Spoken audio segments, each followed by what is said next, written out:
ธีระ พิภูชนินประธานบริษัทนะฮะก็ขอต้อนรับท่านผู้ถือหุ้น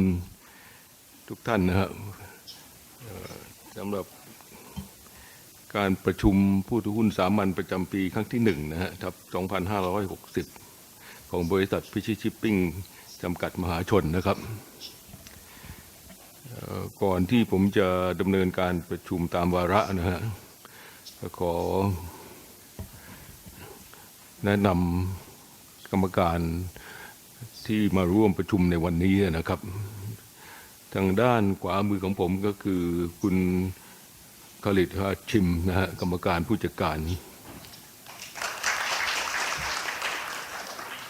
ถัดไปก็คือคุณกิริชานะฮะกรรมการครับแล้วก็ถัดไปคุณกำธรศิลาอ่อนนะฮะกรรมการอิสระและกรรมการตรวจสอบครับคนขวาสุดคือคุณอิชานชานะฮะกรรมการสำหรับทางด้านซ้ายมือของผมนะฮะก็มีคุณครูชูวาเดียนะฮะกรรมการบริหารคุณใจปานมาสุขานีนะฮะกรรมการบริหารคุณนิติชาชากรรมการแล้วก็รองศาสตราจารย์ดร.พวิดาปานนนท์ครับครับก็ขอแนะนำเลขาของบริษัทนะครับคุณสมปรารถนาเชิญฮะแล้วก็ผู้ตรวจสอบบัญชีอนุญาตนะฮะของบริษัทคือสำนักงาน EY จำกัดครับก็มีคุณขอโทษตรงนี้มันมืดมองไม่ค่อยเห็นวิสุดานะคุณวิสุดาคุณสุจิรา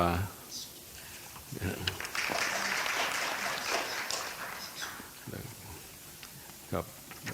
ที่ปรึกษากฎหมายที่มาอยู่ในที่นี้นะฮะคือมาจาก PricewaterhouseCoopers นะฮะแล้วก็จะเป็นผู้ตรวจสอบอิสระในการนับคะแนนเสียงของการประชุมในครั้งนี้ด้วยครับคุณพีฮะ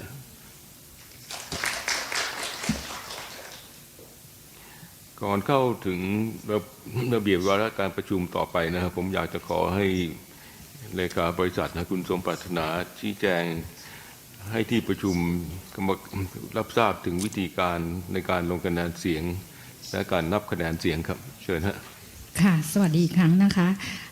ขอใช้เวลาสักครู่ในการชี้แจงในเรื่องต่างๆนะคะก็คือในเรื่องที่บริษัทได้ประกาศทางเว็บไซต์ไปแล้วในเรื่องแรกที่เปิดโอกาสให้ผู้ถือหุ้นเสนอเรื่องที่จะมาบรรจุเป็นวาระหรือว่าเสนอรายชื่อที่จะให้พิจารณาในเรื่องของการเป็นกรรมการในระหว่างวันที่10 ตุลา 2559 ถึง 31 ธันวา 2559 ก็ปรากฏว่าไม่มีผู้ใดที่เสนอวาระเพิ่มหรือเสนอชื่อบุคคลเพื่อรับการพิจารณาเลือกตั้งเป็นกรรมการนะคะในเรื่องนี้สำหรับการประชุมในวันนี้ก็คือประธานก็จะนำเสนอเรื่องตามวาระระเบียบการประชุมที่ได้ส่งไปให้ท่านผู้ถือหุ้นนะคะแล้วก็ส่วนถ้ามีเมื่อประธานนำเสนอนวาระแล้วถ้าท่านผู้ถือหุ้นหรือผู้รับมอบฉันทะท่านใดมีคำถามก็จะมีไมโครโฟนอยู่ตรงกลางหรือว่ามีน้องๆข้างๆเอาไมโครโฟนไปให้นะคะก็ขอให้แนะนำชื่อนามสกุลสำหรับผู้ถือหุ้นแต่ถ้าผู้รับมอบฉันทะก็ขอให้บอกชื่อท่านแล้วก็ผู้ถือหุ้นชื่อผู้ถือหุ้นของท่านที่ท่านรับมอบฉันทะมาด้วยนะคะก่อนที่จะถามคำถามในเรื่องต่อไปเนี่ยก็คือการออกคะแนนเสียงในที่ประชุมก็เมื่อท่านลงทะเบียนท่านจะได้รับบัตรสำหรับลงคะแนนเสียงมาแล้วซึ่งท่านสามารถลงคะแนนเสียงได้ทั้งเห็นด้วยไม่เห็นด้วยหรือว่างดออกเสียงนะคะในวาระหนึ่งก็จะไม่สามารถแบ่งแยกคะแนนออกไปได้นั้นถ้ามีความเห็นใดก็ให้ออกคะแนนเสียงทั้งหมดในความเห็นนั้นในวาระนั้นๆนะคะส่วนผู้ถือหุ้นที่แล้วต่อไปก็คือในเรื่องของการออกเสียงในแต่ละวาระก็คือในแต่ละวาระเนี่ยประธานจะถามว่าผู้ใดไม่เห็นด้วยหรืองดออกเสียงก็ขอให้ยกมือ เราจะแล้วก็ขอให้ท่านลงคะแนนเสียงในบัตรลงคะแนนเสียงสำหรับเฉพาะท่านที่ไม่เห็นด้วยหรือว่างดออกเสียงอันนี้ก็คือแต่ยกเว้นในวาระที่6กับ7ที่ในเรื่องของการเลือกตั้งกรรมการกับการแต่งตั้งกรรมการใหม่อันนี้ก็ขอให้ออกเสียงลงในบัตรลงคะแนนเสียงทั้งเห็นด้วยไม่เห็นด้วยหรือว่างดออกเสียงเนี่ยก็ขอเก็บบัตรลงคะแนนเสียงทั้งหมดสำหรับในวาระเกี่ยวกับกรรมการนะคะซึ่งก็เป็นไปตามคำแนะนำของสำนักงานกรต.ในส่วนสุดท้ายมติก็คือทุกวาระส่วนใหญ่ก็ใช้คะแนนเสียงส่วนใหญ่ยกเว้นวาระของค่าตอบแทนกรรมการที่ต้องการคะแนนเสียงหรือว่ามติเนี่ย2 ใน 3ของจำนวนหุ้นของผู้ถือหุ้นที่มาประชุมนะวันนี้ค่ะก็หลักๆก็จะมีเท่านี้เดี๋ยวเชิญท่านประธานต่อเลยค่ะผมลืมแนะนำไปท่านหนึ่งครับไม่ทราบว่าในที่ประชุมเหล่านี้มีตัวแทนของสมาคมส่งเสริมนักลงทุนไทยอยู่ไหมครับอ๋อเชิญครับขอแนะนำตัวเองนิดนึงครับต้องใช้ไมโครโฟนข้างหน้านี่ก็ได้ค่ะสวัสดีค่ะดิฉันนางสาวเบญจลักษณ์ ณภานิชนะคะผู้รับมอบฉันทะจากสมาคมส่งเสริมผู้ลงทุนไทยค่ะทำหน้าที่อาสาพิทักษ์สิทธิผู้ถือหุ้นนะคะครับขอบคุณมากครับครับวันนี้ก็มีผู้ถือหุ้นทั้งหมดนะฮะรวม 7,123 รายนะฮะจำนวนหุ้น 1,559 ล้าน 288,897 หุ้นนะฮะมีผู้ถือหุ้นที่เข้ามาร่วมประชุมด้วยตนเอง108ท่านนะฮะจำนวนหุ้น164ล้าน 233,708 หุ้นผู้ถือหุ้นที่เข้าประชุมโดยการมอบฉันทะนะฮะมี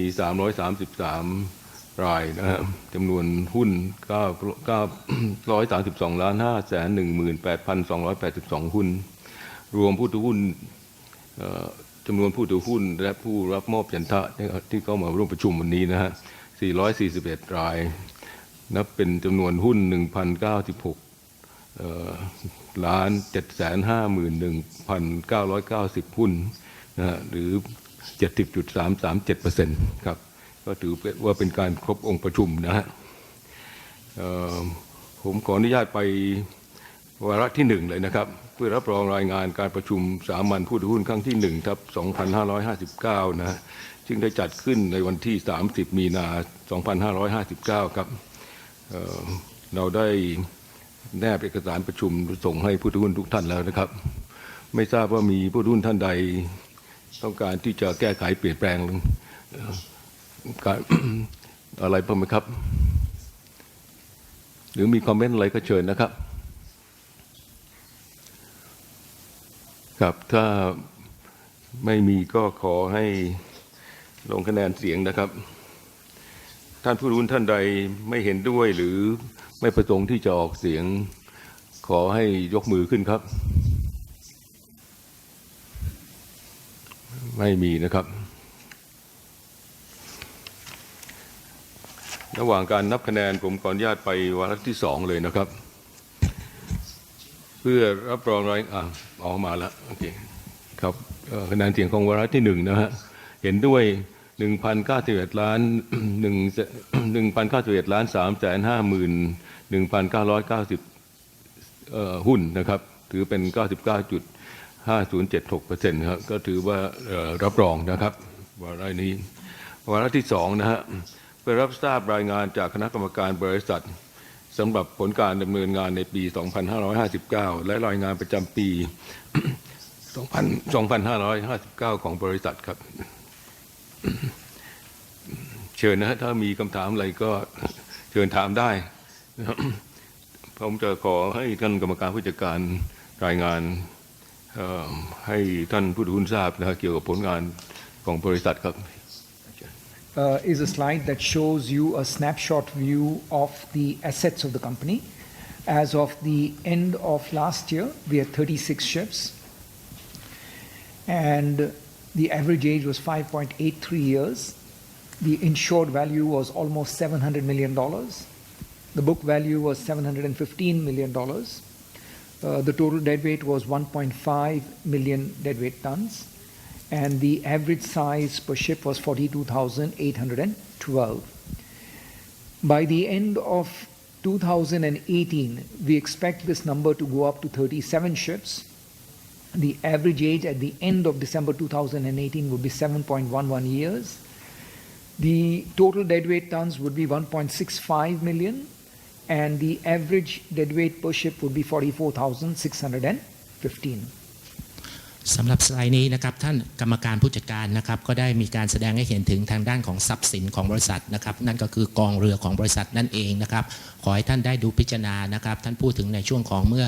สิ้นปีที่แล้วนะครับในคอลัมน์ที่2นะครับถัดจากคอลัมน์ขวาสุดเป็นต้นมานะครับพูดถึงทางด้านของจำนวนเรือที่มีทั้งหมดนะครับอายุเฉลี่ยนะครับของทางด้านของกองเรือของเรานะครับและก็มูลค่านะครับที่มีการประกันรวมทั้งมูลค่าตามบัญชีนะครับไล่เรียงกันมาในแต่ละช่องนะครับแล้วก็ดูทางด้านของ total ก็คือทางด้านของน้ำหนักนะครับ deadweight ton ทั้งหมดแล้วก็ดูนะครับทางด้านของในส่วนของช่องสุดท้ายนะครับทางด้านล่างสุดนั่นก็คือว่าในส่วนของ deadweight ton เฉลี่ยนะครับต่อเรือแต่ละลำนะครับแล้วก็ในช่วงของนะครับจำนวนตัวเลขที่คาดการไว้ในตอนสิ้นปี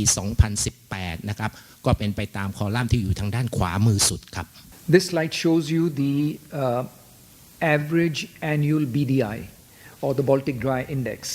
And you can see that 2016, the BDI was the lowest in history. And if you compare it with the previous all-time low, which was in 1986 at 715 points, it's 42 points below, or 6% below the last all-time low. ถ้าดูนะครับทางด้านของกราฟนี้ก็แสดงให้เห็นถึงทางด้านของตัวค่าดัชนี BDI นะครับในปีที่ผ่านมานั้นลงมานะครับต่ำสุดเป็นประวัติการณ์ทีเดียวนะครับอยู่ที่673นะครับถ้าเปรียบเทียบกับทางด้านของก็คือประวัติศาสตร์ที่ผ่านมานะครับค่าที่ต่ำสุดในอดีตเท่าที่เคยผ่านมานั้นอยู่ในปี 1987 นะครับอยู่ที่715นะครับซึ่งแสดงว่าปีที่ผ่านมานั้นต่ำลงไปถึง42จุดครับ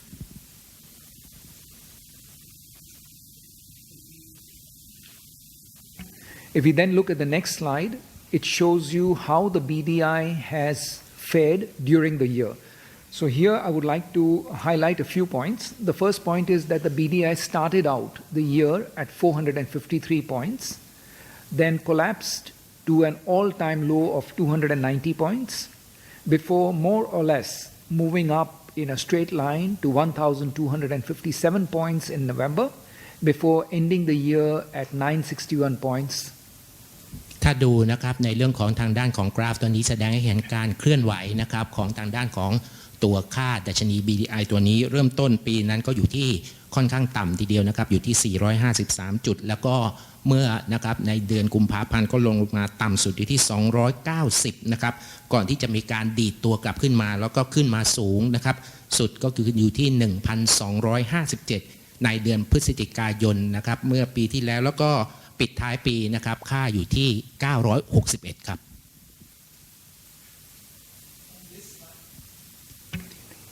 On this slide, we show you the average of the BDI on each quarter, which is the red line.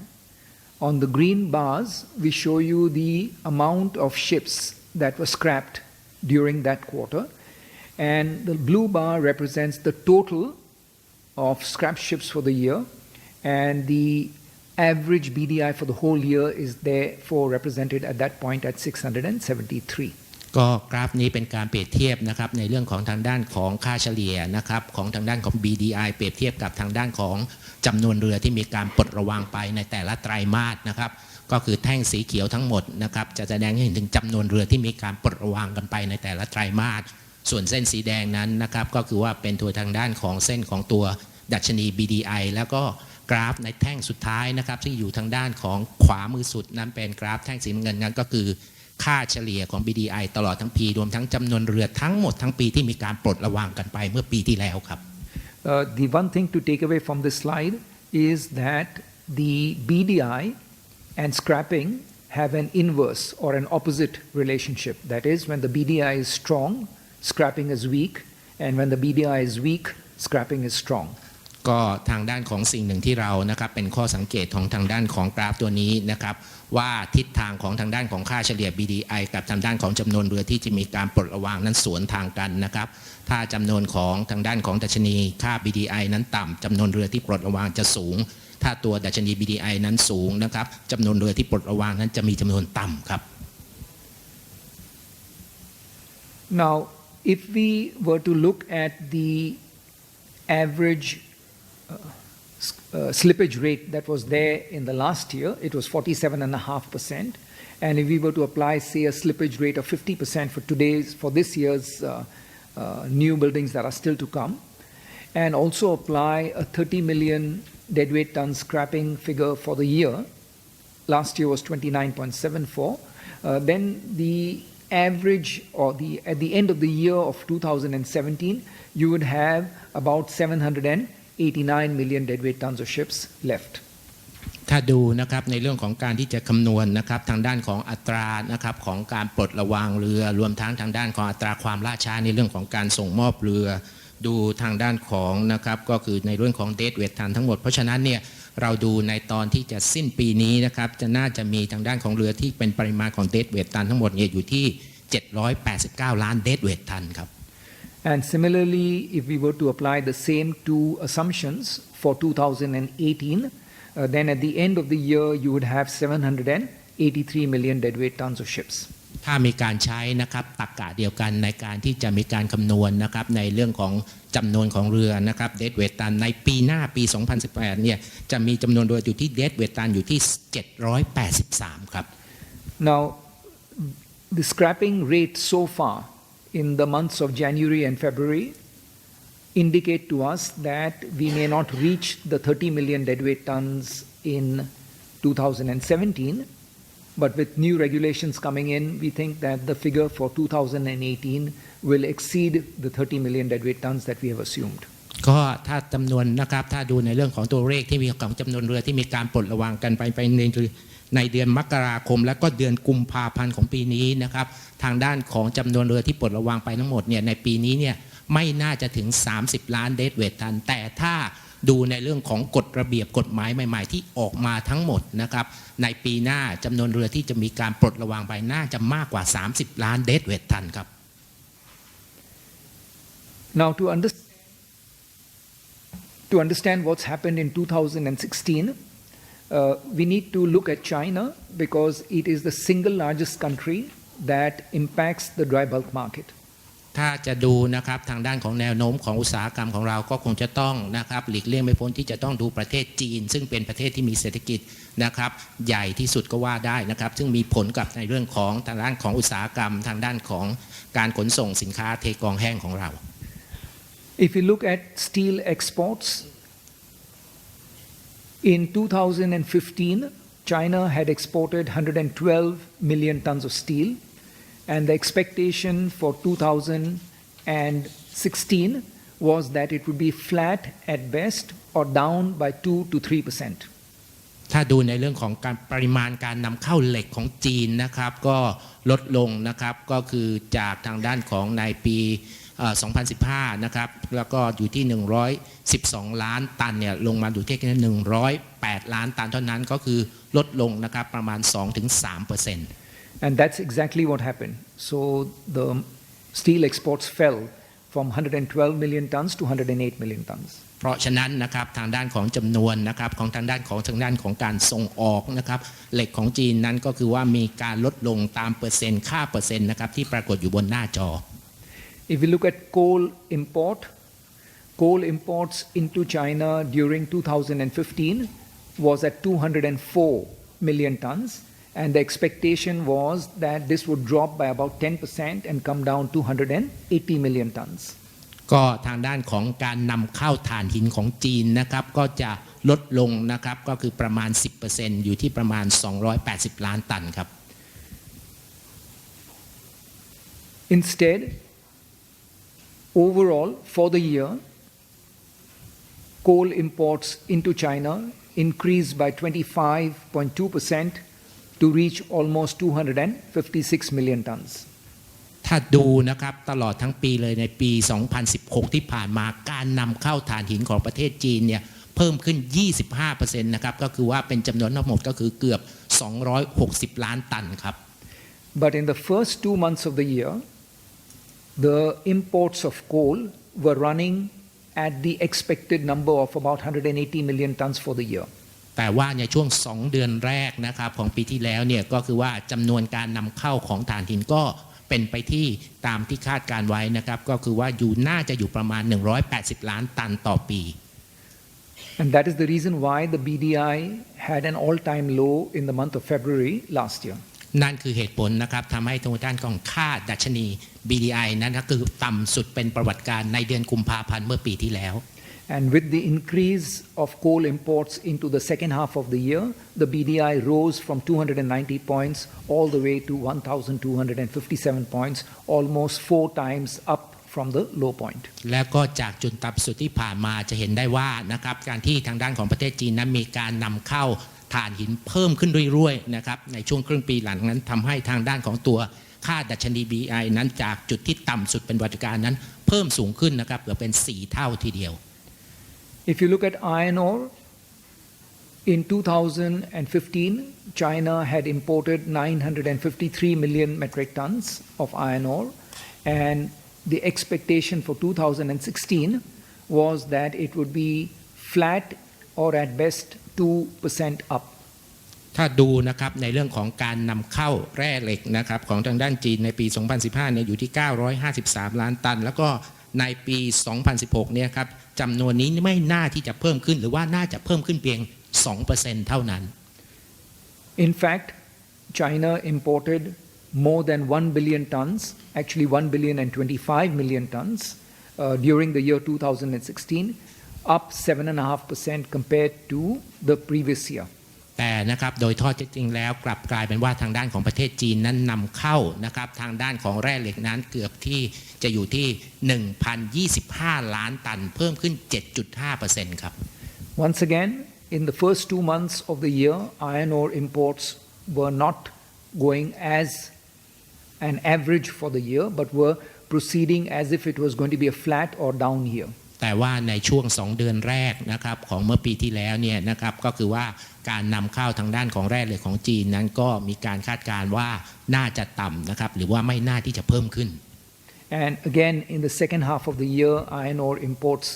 exceeded expectations, and that is the reason why the BDI came down in February,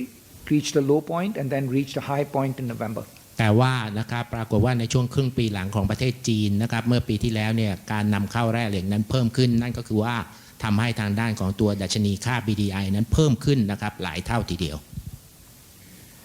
Now, what were the reasons behind China's coal imports? Because this is quite important to understand. เหตุผลสำคัญนะครับที่ในเรื่องเกี่ยวข้องนะครับในเรื่องของการเคลื่อนไหวในเรื่องของการนำเข้าถ่านหินของประเทศจีนนะครับมีเหตุผลสำคัญที่เราต้องทำความเข้าใจ Just keep in mind, the Chinese government hates any form of protest. เพราะฉะนั้นนะครับทางด้านของก็คือว่าทางด้านของรัฐบาลจีนนะครับก็คือว่าไม่ชอบนะครับมากๆเลยทีเดียวนะครับถ้าทางด้านของประชาชนในประเทศเนี่ยมีการเคลื่อนไหวมีการประท้วงการชุมนุม There are many small mines in China that produce poor quality coal, which results in people dying in those mines, as well as a lot of pollution being created by the coal that is extracted from these mines. ก็ทางด้านของในประเทศจีนมีเหมืองถ่านหินเป็นจำนวนเล็กๆมากมายนะครับซึ่งเหมืองพวกนี้ก็มีการบริหารจัดการอย่างไม่มีประสิทธิภาพก่อให้เกิดมลภาวะมากมายทีเดียวในประเทศจีนรวมทั้งสุดท้ายนะครับก็ก่อให้เกิดการเสียชีวิตครับ So whenever people die, their relatives and the surviving miners come out and protest. ก็เมื่อไหร่ก็แล้วแต่นะครับที่คนงานเหมืองถ่านหินต่างๆนั้นเสียชีวิตลงนะครับเนื่องจากการเกี่ยวข้องกับการทำงานทั้งนั้นญาติพี่น้องรวมทั้งผู้อยู่รอดนะครับจากการเสียชีวิตก็จะออกมาแล้วก็ประท้วงรัฐบาล When the industries burn this poor quality coal, it creates pollution and more people come out and protest. ก็แน่นอนนะครับเมื่ออุตสาหกรรมในประเทศจีนนั้นนำเอาถ่านหินที่มีคุณภาพไม่ดีนี้ไปใช้ไปเผาไหม้นะครับให้กลายเป็นเชื้อเพลิงขึ้นมาก็จะก่อให้เกิดมลภาวะมากขึ้นผู้คนก็จะออกมาประท้วงกันมากยิ่งขึ้น As a result, China during 2016, ordered 500 million metric tons of mining capacity, coal mining capacity, to be shut down before 2020. ก็แน่นอนนะครับฉะนั้นก็คือว่าทางด้านของการทำให้ประเทศจีนเนี่ยนะครับก็คือว่ามีการนำเข้านะครับถ่านหินเป็นจำนวนมากมายทีเดียวหลายร้อยล้านตันทีเดียวนะครับเพื่อให้นะครับก็คือเต็มความสามารถก่อนที่จะมีการปิดเหมืองถ่านหินเล็กๆต่างๆที่ไม่มีประสิทธิภาพลงให้หมดภายในปี 2020 In this year, in March, they have announced that this 500 million metric tons closure was not enough, and they are going to close 800 million metric tons of mining capacity by 2020. ขอโทษนะครับจริงๆแล้วก็คือว่าก็บอกว่าจำนวนเหมืองถ่านหินต่างๆเนี่ยที่มีขีดความสามารถในการกำลังการผลิต500ล้านเมตริกตันของถ่านหินในประเทศจีนเนี่ยนะครับจริงๆแล้วก็ยังไม่พอไม่เป็นไปตามที่รัฐบาลคาดการไว้เนี่ยจะมีการคาดการณ์ว่าจะมีการปิดเหมืองถ่านหินทั้งหมดในประเทศจีนที่ไม่มีประสิทธิภาพเนี่ยที่มีกำลังการผลิตรวมกันทั้งหมดเนี่ย800ล้านเมตริกตันของถ่านหินครับ Last year, China actually closed down 290 million metric tons of mining capacity. ปีที่แล้วนะครับทางด้านรัฐบาลจีนนั้นปิดเหมืองถ่านหินที่ไม่มีประสิทธิภาพไปแล้วนะครับถ้าคิดเป็นขีดความสามารถในการกำลังการผลิตทั้งหมดก็คือ290ล้านตัน In April 2016, the government further restricted the number of working days that coal mines are allowed to work in China, and said that now for this year, from April of 2016 onwards, they can work maximum 276 days against a maximum working period of 330 days. ก็นะครับจากทางด้านของจำนวนวันสูงสุดที่สามารถที่จะทำงานในถ่านหินได้330วันนะครับในเดือนเมษายนเมื่อปีที่แล้วเนี่ยรัฐบาลจีนได้ประกาศออกมานะครับว่าจำนวนวันทำงานนะครับของคนงานในเหมืองถ่านหินทั้งหมดเนี่ยทำได้เต็มที่ก็คือ276วันต่อปีครับ As a result of the shutdowns and the restricted number of days for mining, coal imports into China in the second half of 2016 started to rise very rapidly. ก็นะครับเป็นผลในเรื่องของการปิดเหมืองถ่านหินต่างๆนะครับแล้วก็จำนวนที่เป็นจำนวนมากทีเดียวที่ไม่มีประสิทธิภาพไปรวมทั้งในเรื่องของการกำหนดวันทำงานของคนทำงานในเหมืองถ่านหินทำให้จำนวนของถ่านหินที่มีการนำเข้าไปในประเทศจีนนั้นเพิ่มขึ้นอย่างรวดเร็วครับ Coal prices went from $50 a ton in April to $115 per ton in November. ก็นะครับทางด้านของราคาของถ่านหินนั้นนะครับก็คือว่าจากมูลค่า50เหรียญต่อตันในเดือนเมษายนเพิ่มขึ้นนะครับกลายเป็น115เหรียญต่อตันในเดือนพฤศจิกายนเมื่อปีที่แล้วครับ As a result, there was a lot of imports that came into China, and policy was reversed back to 330 days working for coal mines in China. ปรากฏว่านะครับผลจากการที่มีการนำเข้าถ่านหินเป็นจำนวนมากมายเข้าไปในประเทศจีนทางด้านของรัฐบาลจีนมีการปรับเปลี่ยนนโยบายนะครับจากการกำหนดวันทำงานเนี่ย276วันกลับไปใช้วันทำงานในถ่านหินเหมือนเดิมครับคือ330วันต่อปี So when we were writing our quarterly newsletter for last year, for the last quarter, as well as writing the annual review for the year, we were very negative about the first quarter of this year because we assumed that now that China has allowed mines to work for up to 330 days, then the requirement for imports will come down. ก็นะครับทางด้านของความต้องการของถ่านหินในการนำเข้าน่าจะลดลงนะครับก็ตอนที่ทางด้านบริษัทนั้นมีการเขียนทางด้านของจดหมายเพื่อทบทวนนะครับเป็นรายไตรมาสในช่วงเมื่อไตรมาสสุดท้ายของปีที่แล้วรวมทั้งการเขียนรายงานเนี่ยทางด้านของรัฐบาลจีนก็ได้มีการกลับนโยบายในเรื่องของจำนวนวันทำงานเนี่ยจาก276เนี่ยกลับไปใช้330วันเหมือนเดิมเพราะฉะนั้นเนี่ยในเรื่องของจำนวนถ่านหินที่จะนำเข้านะครับในปีนี้น่าจะลดลงSo we expected quarter one would be quite a struggle. เพราะฉะนั้นในไตรมาสแรกนะครับจำนวนนั้นก็น่าที่จะไม่สู้ดีเท่าไหร่ครับ But the unintended consequence of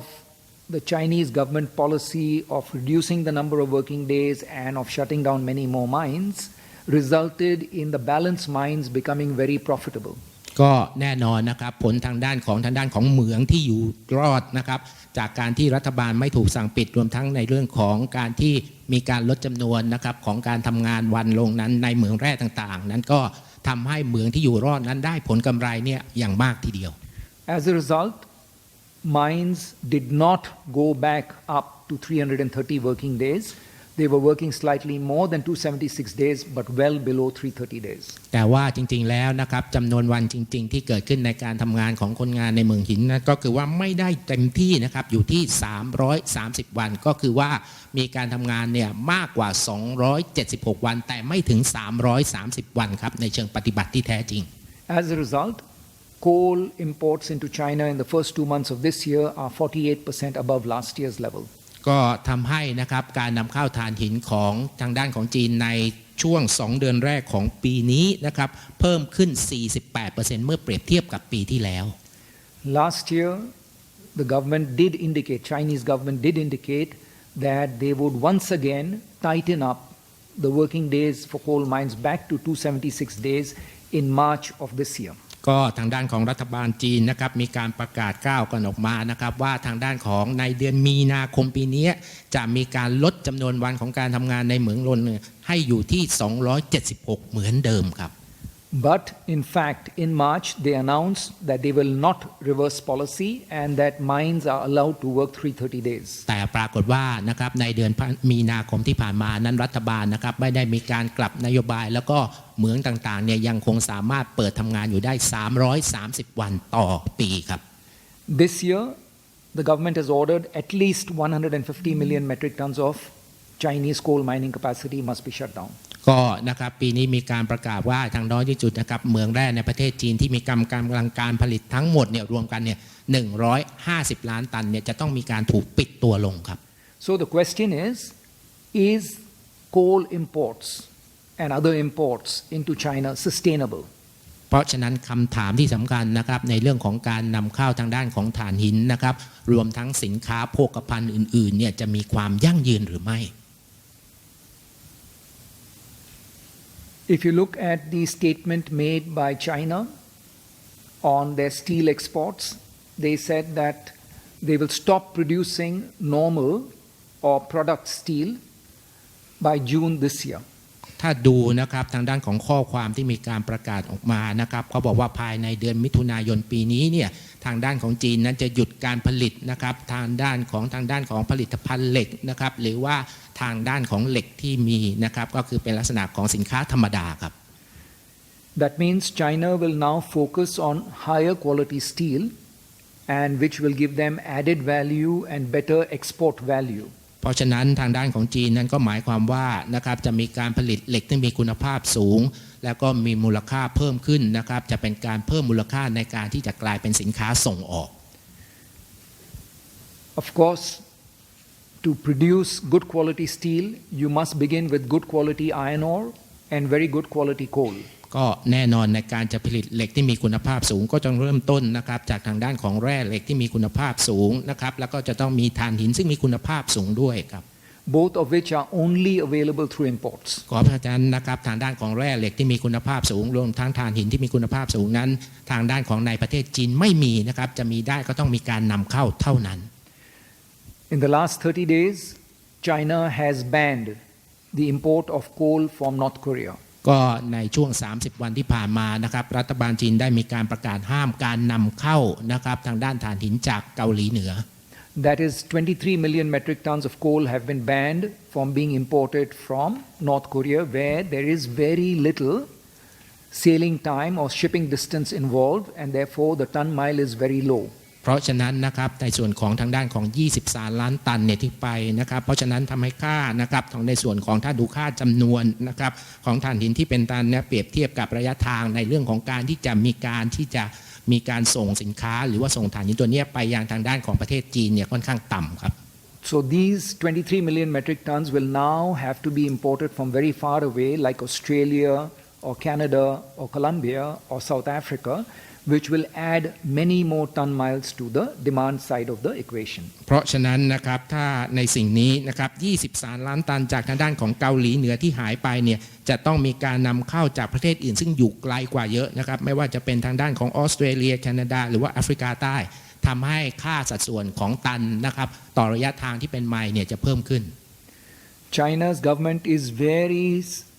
strongly interested in stopping pollution in their country. ก็แน่นอนรัฐบาลจีนให้ความสนใจนะครับให้ความสำคัญเป็นมากในเรื่องของการหยุดมลพิษในประเทศของเขา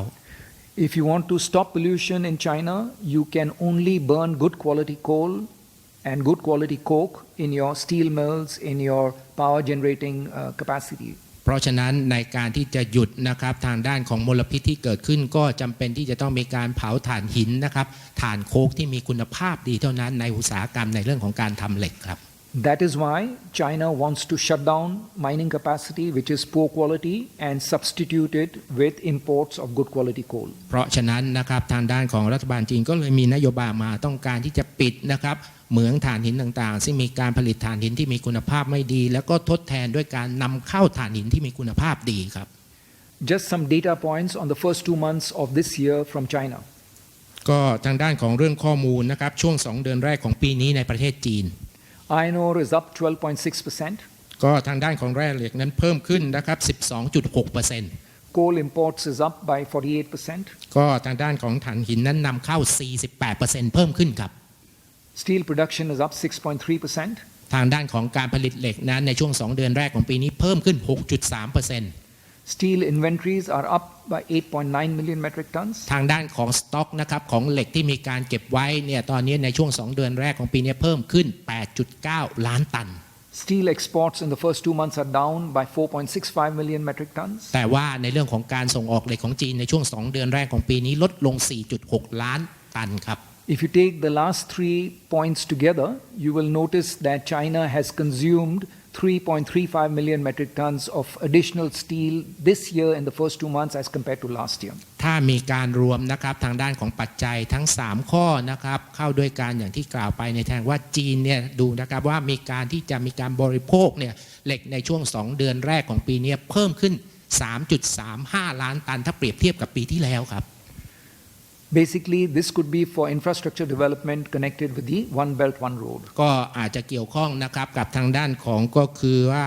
การนะครับเอาไปลงทุนในเรื่องของการก่อสร้างโครงสร้างพื้นฐานที่เกี่ยวข้องกับทางด้านของ One Belt One Road โครงการ One Belt One Road หรือว่าโครงการเส้นทางสายไหมครับ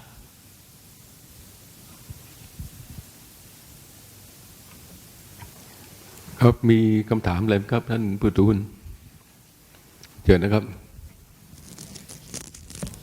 เชิญนะเชิญเลยครับคุณท่านประธานนะฤทธิชัยเจริญพรนะผู้ถือหุ้นรายย่อยมาด้วยตนเอง ก็ขอตั้งข้อสังเกตนิดหน่อยนะฮะว่าเมื่อกี้ตัวเลขที่ท่านโชว์เนี่ยน่าสนใจปี 2008 นะครับผมจดไว้ปี 2008 เนี่ย total capacity เนี่ยนะของเรือเนี่ยเดดเวตันเนี่ยมิลเลียนเดดเวตันเนี่ยคือ417 ล้านนะครับพอมา 2016 เนี่ยตัวเลข total capacity ของจำนวนเดดเวตันเนี่ยคือ790แปลว่าจาก 2008 ช่วงที่มันเริ่มจะตกลงมาเนี่ยปริมาณ capacity ของเรือเนี่ยเพิ่มขึ้นประมาณเกือบ 100% เกือบเท่าตัวนะฮะคือข้อสังเกตที่1ทีนี้อย่างนี้ครับท่านประธานท่านแปลดีๆนะฮะมาดู 2008 เกิดอะไรขึ้นนะผมย้อนถ่ายภาพนิดหนึ่งท่านจะได้รู้ว่าผมมองธุรกิจเรือนี่ยังไง 2008 เนี่ยรัฐบาลจีนเกิดภาวะไอ้ซับไพรม์ไครซิสเกิดเศรษฐกิจตกต่ำทั่วโลกเขาทำยังไงฮะเขาออกใบสั่งให้ State Enterprise หรือรัฐวิสาหกิจของเขาเนี่ยเพิ่ม Production นะแล้วก็อัดฉีดเงินจำนวนมหาศาลเพื่อที่จะcounter subprime crisis คือ counter การตกต่ำของเศรษฐกิจโลกผลคือยังไงครับผลก็คือว่ามันไปสร้าง over supply คือ supply มหาศาลเข้ามาในตลาดที่ทำให้ราคาcommodity good industrial good ทั้งอย่างตกกันระเนระนาดจนถึง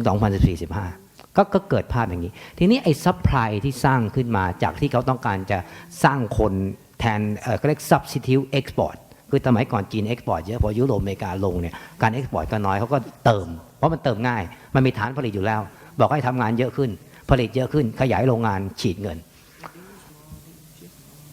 การทำตรงนั้นเนี่ยนะฮะมันไปนอกจากจะสร้างซัพพลายมหาศาลกดราคาตลาดสินค้าcommodity industrial good ลงมาเยอะๆแล้วเนี่ยมันไป สร้าง artificial demand หรือ demand เทียมให้กับกลุ่มอุตสาหกรรมเรือ เราก็มองว่าจีนเนี่ยโอ้โหส่งออกเยอะใช้ถ่านหินเยอะใช้อะไรเยอะเพราะต้อง import ไปผลิต อย่างที่เมื่อกี้ท่านกรรมการผู้จัดการอธิบายก็คือสมการนั้นนะครับก็เลยไปเกิดไอ้เขาเรียกว่า pro cycle ไปสร้างไปดีมานเทียมอุตสาหกรรมในเรือก็เพิ่มปริมาณอย่างที่เห็นนะฮะก็สั่งเรือกันใหญ่ภาพนั้นคือภาพที่1ครับภาพที่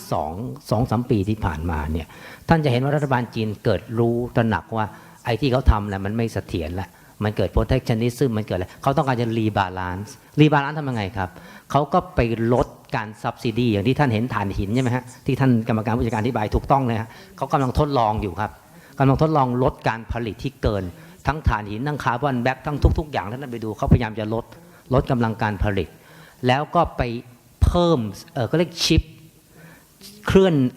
ดีมานไปสู่อุตสาหกรรมเซอร์วิสหรืออุตสาหกรรมภาคโดเมสติกดีมานปัญหาคืออย่างนี้ครับพอเคลื่อนอย่างนี้ปุ๊บเนี่ยภาพถ้าท่านช่วยวิเคราะห์ตรงนี้นิดหนึ่งนะพอเคลื่อนอย่างนี้ปั๊บเนี่ยมันทำให้ดีมานเรียลดีมานที่สมัยก่อน artificial ปูขึ้นมาแล้วตอนนี้เขาต้องการจะลดเพื่อให้เกิดความสมดุลคือไป increase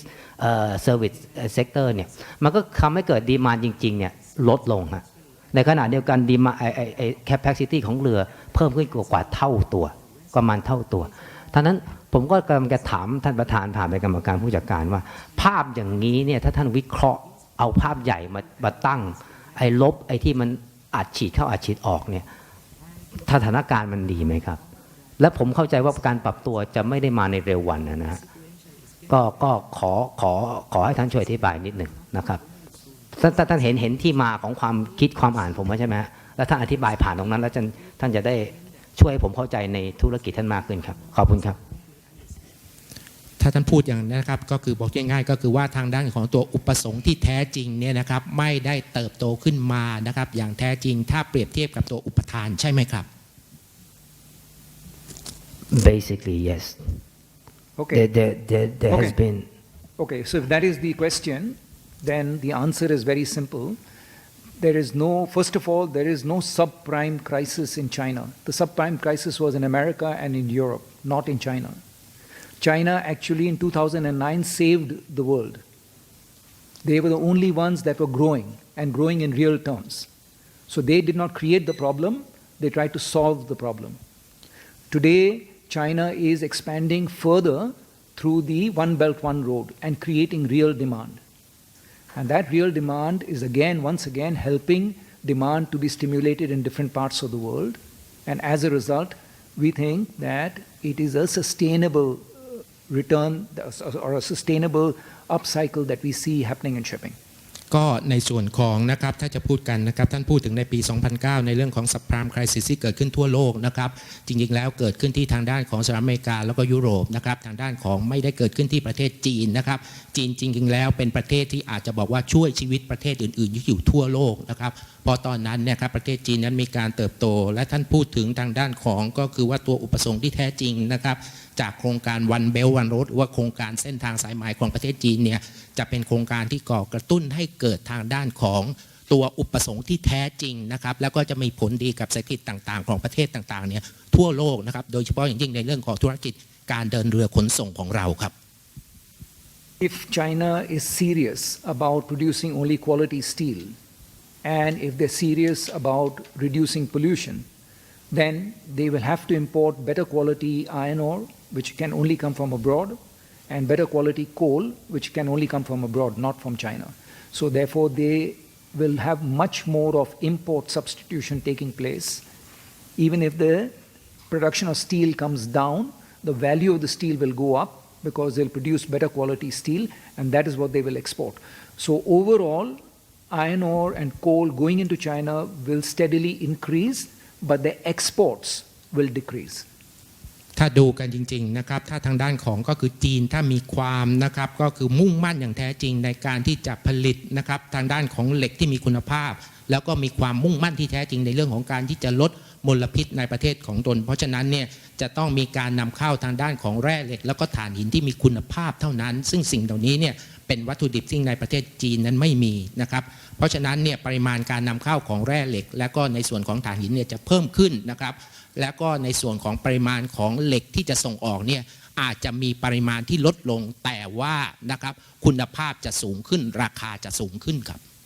That is our opinion. นั่นคือความคิดเห็นนะครับของนะครับทางท่านกรรมการผู้จัดการครับ Only time will say whether you're right or we are right. เพราะฉะนั้นเวลาเท่านั้นจะเป็นเครื่องพิสูจน์นะครับว่าความคิดเห็นของท่านผู้ถือหุ้นว่าท่านกรรมการผู้จัดการนั้นใครถูกครับ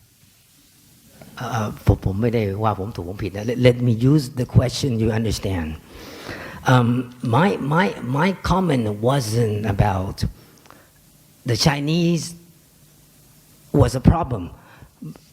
My question was the Chinese tried to solve the problem. The Chinese government tried to substitute export in 2008. During that time, there was a collapse in its own export market. To substitute the collapse, the Chinese government did increase its own production of its own existing goods and products, basically steels, commodity. And by doing that, it created a massive supply, and that led to oversupply. So that oversupply, if we look at the influence from that oversupply to your business, to our business, we can see it sent us the wrong signals. The wrong signal that we at that time we thought that there was a big demand coming from China. The growth 6, 7, 8% in next 10, 15, 20 years. So when we got the wrong signals, we react wrongly by increased orders. And if we look at the figure that I just showed,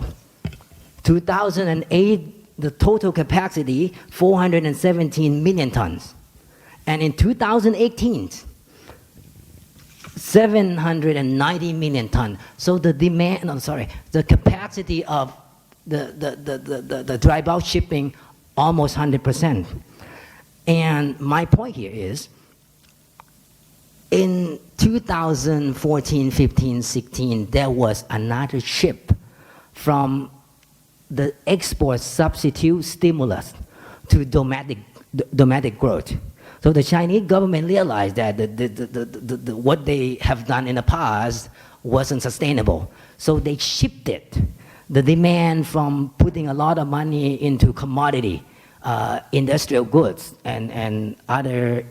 industrial materials to the local service sector, the domestic demand, the market sector. When this policy has been implemented,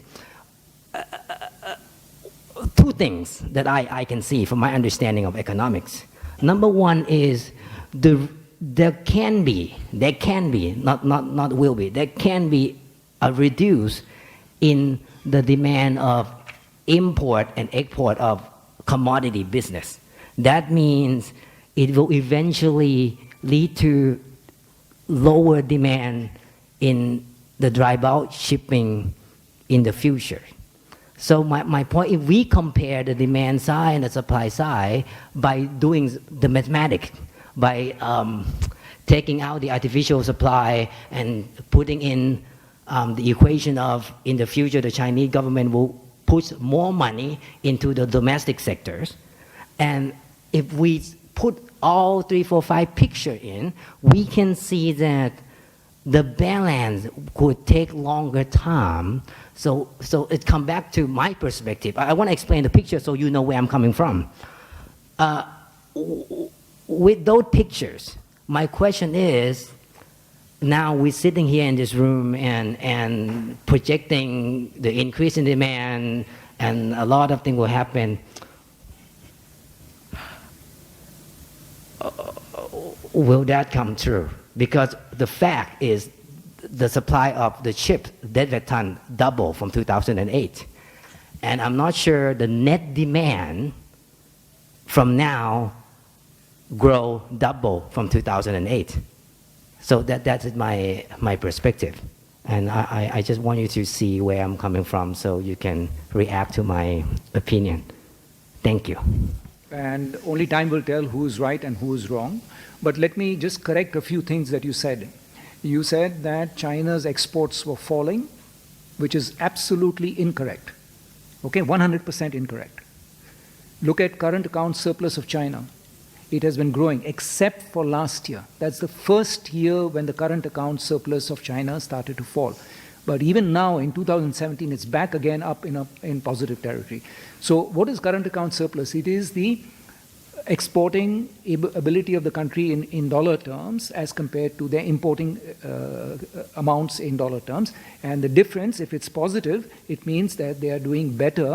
in exports rather than imports, as against what you're trying to suggest. So far, I mean, that is completely wrong, okay? Your numbers on exports of China compared to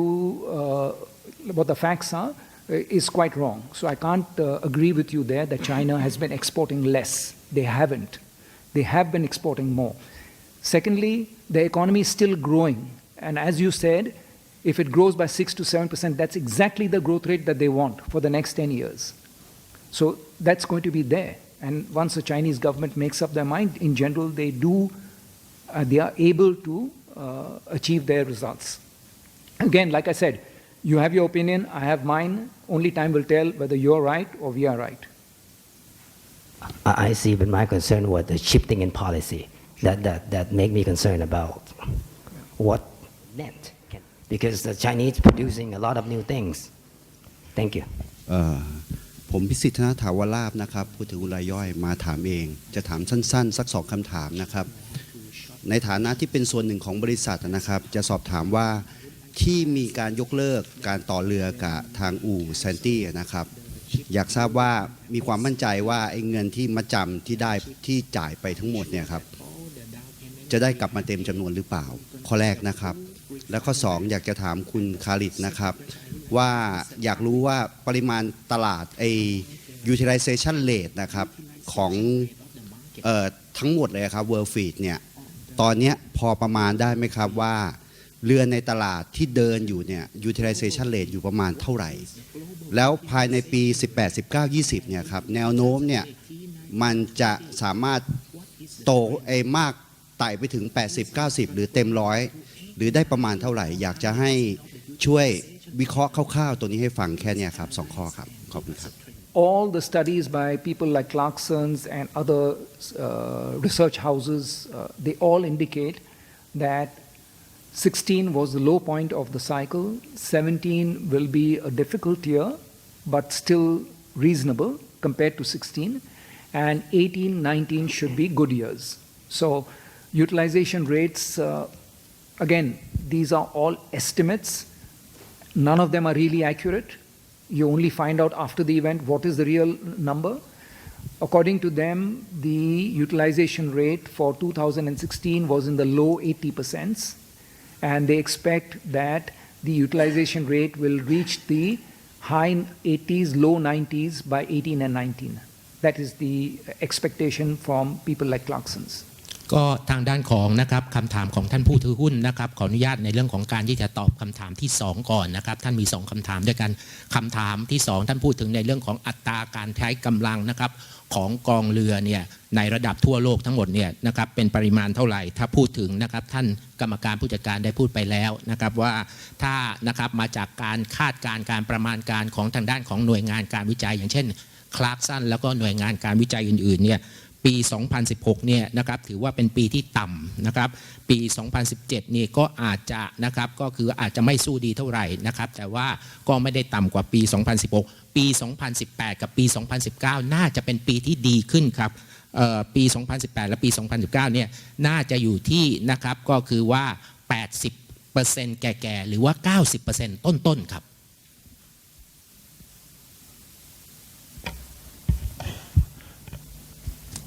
Regarding the first question, may I request the team to go to the second last slide, slide 11. อันนี้นะครับถ้าดูรายละเอียดของในเรื่องของสัญญาการสั่งต่อเรือของเรา With Sainty Shipyard, we have cancelled 12 contracts. ก็สำหรับนะครับอู่ต่อเรือเซนตี้นั้นเรามีการยกเลิกสัญญาการต่อเรือไปทั้งหมดนะครับ12 ฉบับ out of these 12 cancellations, against 3 shipbuilding contracts, we have received our advances paid with interest. ก็ทางด้านของนะครับจากทางด้านของสัญญาทั้งหมด12ฉบับเนี่ย3ฉบับนะครับใน12ฉบับที่เรายกเลิกไปเนี่ยเราได้รับเงินมัดจำล่วงหน้าคืนนะครับบวกกับดอกเบี้ยด้วย That leaves 9 contracts for 9 ships with Senti, which are undergoing the arbitration process. แล้วก็เหลือสัญญาการต่อเรืออีก9ฉบับที่เรายกเลิกไปแล้วนะครับซึ่งตอนนี้กำลังอยู่ภายใต้กระบวนการอนุญาโตตุลาการครับ Now whether we will get all the monies which are paid, the answer is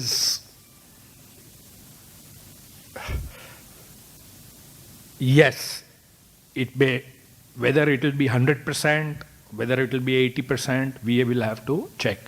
But we are hopeful, given the strength of our case, that we should be able to, by and large, receive the full amount. Perhaps we may not get interest on all of this, but at least the amount which is pending,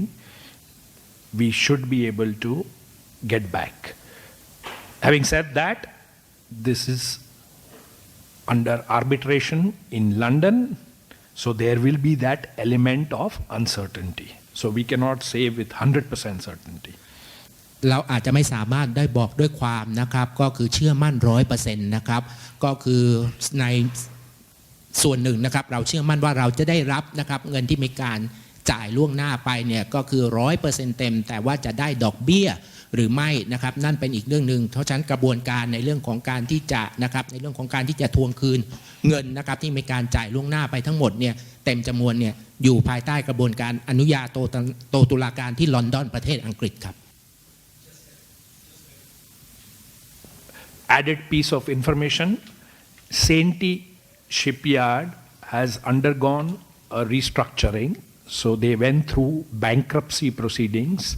and they have closed down their shipbuilding business. The company itself is still there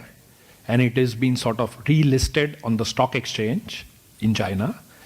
but the shipbuilding business has been closed down and all the creditors in respect of their shipbuilding business, they have all settled them in various different ways by paying some cash, paying some shares, etc. ก็ทางด้านของนะครับจะบอกว่าทางด้านของส่วนนะครับของบริษัทอู่ต่อเรือเซนตี้เนี่ยในส่วนที่เกี่ยวข้องกับกิจการของการต่อเรือเนี่ยนะครับได้มีการปิดตัวลงไปเรียบร้อยแล้วนะครับบริษัทนี้ยังมีอยู่นะครับแล้วก็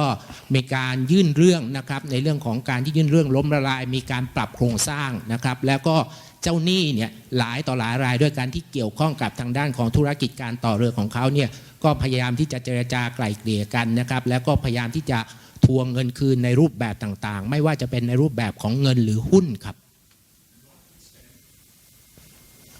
Notwithstanding the bankruptcy of the shipyard, we are not worried about that because the entire 100% of our claim, that is the advances which we have paid, are backed by bank guarantees. So if the arbitration award is in our favor, whatever is the amount awarded by the arbitration, we have 100% certainty, almost 100% certainty of getting that money, whether the shipyard is existing bankrupt or not bankrupt, because we can then invoke the bank guarantee from a very good bank, which is China Exim.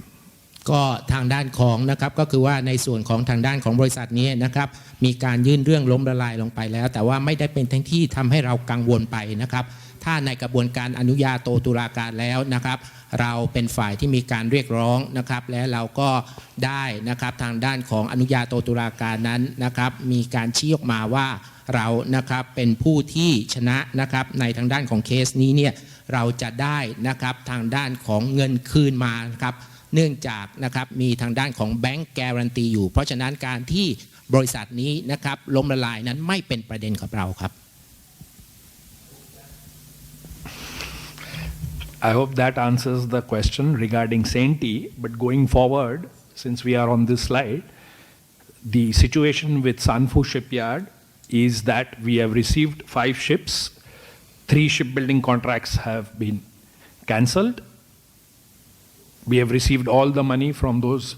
shipbuilding contracts with interest. So all the advances paid on those cancelled contracts have all been received with interest. And there are 2 shipbuilding contracts which are opened. One ship will be delivered this month, and one more ship will be delivered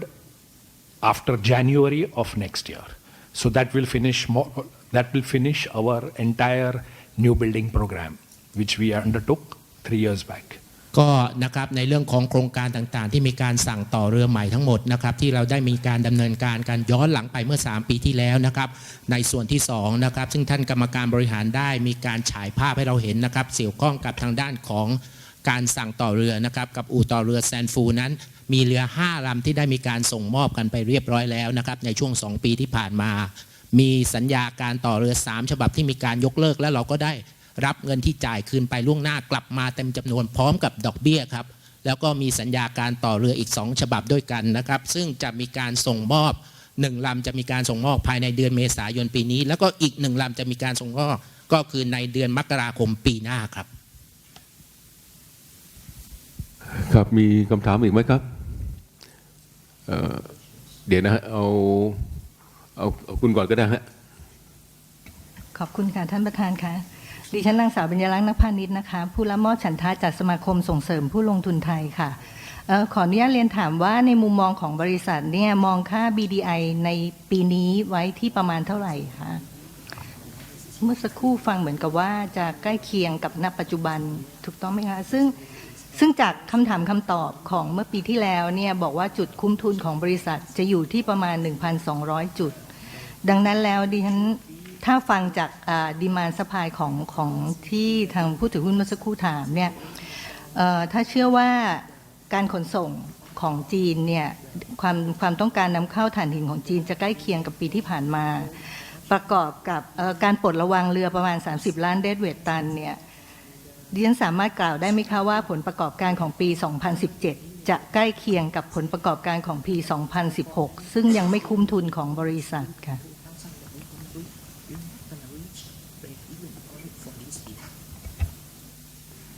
You're right. Last year we had indicated that around 1,200 to 1,300 points is where would be our break-even levels. And that is still being maintained even today. If we get an average BDI for the whole year of between 1,200 and 1,300 points, yes, we would break even. ก็ถูกต้องแล้วนะครับทางด้านของท่านผู้รับมอบฉันทะมานะครับก็คือในเรื่องของจุดคุ้มทุนนั้นเราก็จำเป็นที่จะต้องมีทางด้านของ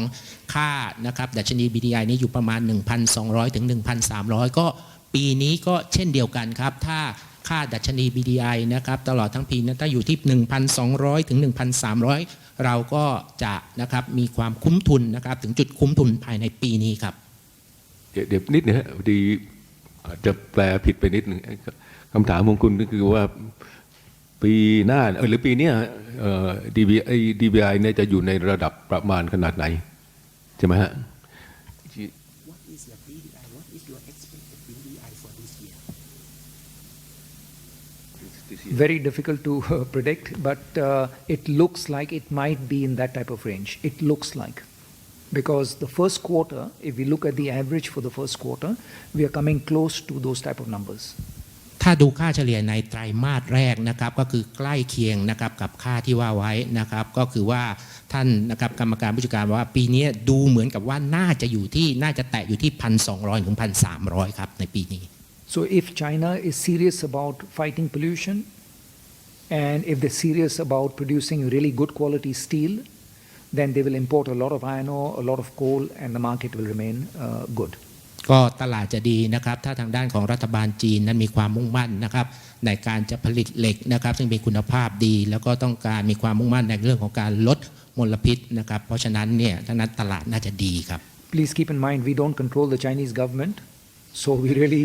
really can't tell them what to do. เพราะฉะนั้น But that's what they have indicated that they will do. If they do it, it'll be very good. ก็นะครับทางด้านของรัฐบาลจีนนั้นแถลงไว้อย่างนั้นนะครับแต่ว่าเราจะควบคุมรัฐบาลจีนให้ไปในทิศทางนั้นจริงๆได้หรือเปล่านั่นเป็นอีกเรื่องหนึ่งนะครับครับเมื่อกี้เห็นมีคนข้างหลังต้องการวีระนามสกุลชัยมโนวงศ์ผู้ถือหุ้นนะครับก็เป็นคำถามคล้ายๆกัน แต่ว่าจะถามให้ตรงกับความที่ผมอยากจะถามนิดนึงนะครับคือบริษัท PSL อยู่ในอุตสาหกรรมขนส่งทางเรือซึ่งจริงแล้วภาวะอุตสาหกรรมของเราเนี่ยตกต่ำมากกว่า5 ปีแล้วผลการดำเนินงานของเราเนี่ยขาดทุนมา3 ปีและขาดทุนมากขึ้นด้วยในปีนี้จริงๆแล้วมันก็เป็นการยากนะครับที่ปีที่แล้วมันมีบริษัทเรือขนส่งทางเรือยักษ์ใหญ่เนี่ยล้มละลายไปด้วยเราก็คิดว่า PSL เนี่ยทำได้ดีมากๆแล้วที่ประคองตัวเองมาได้ผ่านภาวะแต่ว่าตอนนี้เนี่ยคิดว่าภาวะอุตสาหกรรมเนี่ยก็ยังพยายามอยู่ว่ามันจะฟื้นได้ขนาดไหนไม่มีใครพิจิตรได้อย่างที่ท่านกรรมการผู้จัดการบอกนะครับถึงแม้เราไม่สามารถจะพยากรณ์อนาคตภาวะอุตสาหกรรมภาวะของการผลการดำเนินงานของบริษัทแต่ด้วยมุมมองด้วยปัจจัยสิ่งแวดล้อมณปัจจุบันนี้นะครับผมอยากจะเรียนถามมุมมองของท่านกรรมการผู้จัดการให้กับผู้ถือหุ้นของเราว่าปีนี้ท่านมีมุมมองอย่างไรมีปัจจัยอะไรของปีนี้นะครับสิ่งแวดล้อมรอบๆอุตสาหกรรมที่เราอยู่เนี่ยครับมันต่างกับปีที่แล้วอย่างไรที่จะทำให้บริษัทเนี่ยมีผลประกอบการขาดทุนต่อไปอีกปีหนึ่งหรือปีนี้เราน่าจะมีผลประกอบการที่ดีกว่าปีที่แล้วมันมีปัจจัยอะไรมุมมองที่ท่านเห็นณปัจจุบันที่มันมีความต่างกับปีที่แล้วไหมครับแล้วนี่คำถามข้อที่1นะครับมีปัจจัยอะไรที่มันต่างกับปีที่แล้วที่ทำให้ผลประกอบการของปีนี้เราน่าจะขาดทุนต่อไปหรือน่าจะดีขึ้นกว่าปีที่ผ่านมาอันนี้คือจะเรียนถามข้อที่1ข้อที่2นะครับถ้าสมมุติว่าอุตสาหกรรมขนส่งทางเรือเนี่ยยังไม่ฟื้นในปีนี้ซึ่งเราก็ไม่อยากให้เป็นอย่างนั้นแล้วไม่มีใครพิจิตรได้ถ้ามันยังไม่ฟื้นผมอยากจะเรียนถามท่านประธานนะครับว่าฐานะของบริษัทเรานะครับยังแข็งแกร่งพอที่จะทนภาวะนี้ได้หรือเปล่าครับแล้วถ้าจะเป็นอย่างนี้เราจะทนไปได้อีกกี่ปีครับขอบคุณครับ So the first part of your question, what are the factors that could either make the industry do better or to do worse in this year? ปัจจัยอะไรนะครับจากคำถามของท่านผู้ถือหุ้นนะครับมีปัจจัยอะไรไหมสำหรับปีนี้ที่อาจจะทำให้ปีนี้นะครับดีขึ้นนะครับหรือแย่กว่าเมื่อปีที่แล้ว I think we've already highlighted that. It's basically China, and in China, two things. One, is the government serious about fighting pollution? And two, is the government serious when they said that by the end of June this year, they will shift from producing normal steel to producing only quality steel? ก็นะครับทางด้านของปัจจัยแรกก็พูดถึงในเรื่องของประเทศจีนนะครับก็ท่านกรรมการผู้จัดการได้พูดถึงแล้วว่ารัฐบาลจีนนั้นมีความจริงใจขนาดไหนนะครับในเรื่องของการที่จะลดมลพิษกับในเรื่องของการที่จะเปลี่ยนจากการผลิตเหล็กเนี่ยจากเหล็กที่เป็นสินค้าโภคภัณฑ์ธรรมดาเนี่ยให้เป็นสินค้านะครับที่มีคุณภาพสูง If they do both these things, then the market will be reasonably strong and we should be able to come out of the recession that has been there in the industry. If not, then yes, 2017 could also be a difficult year. ก็นะครับถ้า2เรื่องนั้นนะครับเป็นสิ่งที่เกิดขึ้นจริงเพราะฉะนั้นเนี่ยปีนี้นะครับตลาดน่าจะแข็งแกร่งนะครับและเราก็น่าจะหลุดออกมาพ้นนะครับจากภาวะนะครับที่ย่ำแย่แต่ถ้านะครับทางด้านของทั้ง2สิ่งนั้นไม่เกิดขึ้นเพราะฉะนั้นปีนี้จะเป็นปีที่ลำบากอีกปีหนึ่งครับ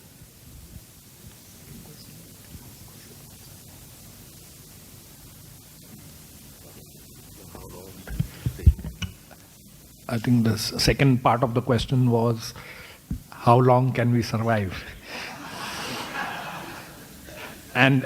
it's a very, very valid question. This is a question, and this is the objective of every shipping company. If you see in the last 2-3 years, the number of shipping companies which have gone bankrupt is not small, it's not funny. So there have been a number of shipping companies which have gone bankrupt. The one which you mentioned, of course, is a large shipping company. It's not in the dry bulk sector. It's in the container, mainly in the container sector. But yes, so survival is key during a shipping downturn. If you are able to survive and come out of it fit, survived, then when the upturn comes, whatever losses have been made in those last 2-3 years which you mentioned can all be recovered in 1 year. Or if you look at our previous financials, we had 2, 3, 4, 5 years of super profits. So this is how the shipping cycle works. Given our cash position, I estimate that we should be able to survive not only this year but even a bad next year.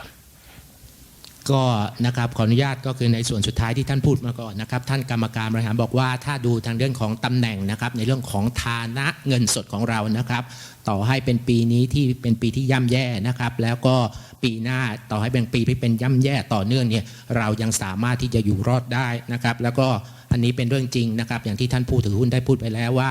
ช่วง 2-3 ปีที่ผ่านมานะครับมีบริษัททางด้านของขนส่งยักษ์ใหญ่นะครับซึ่งก็มีการล้มละลายไปนะครับแต่ว่าไม่ใช่ทางด้านของบริษัท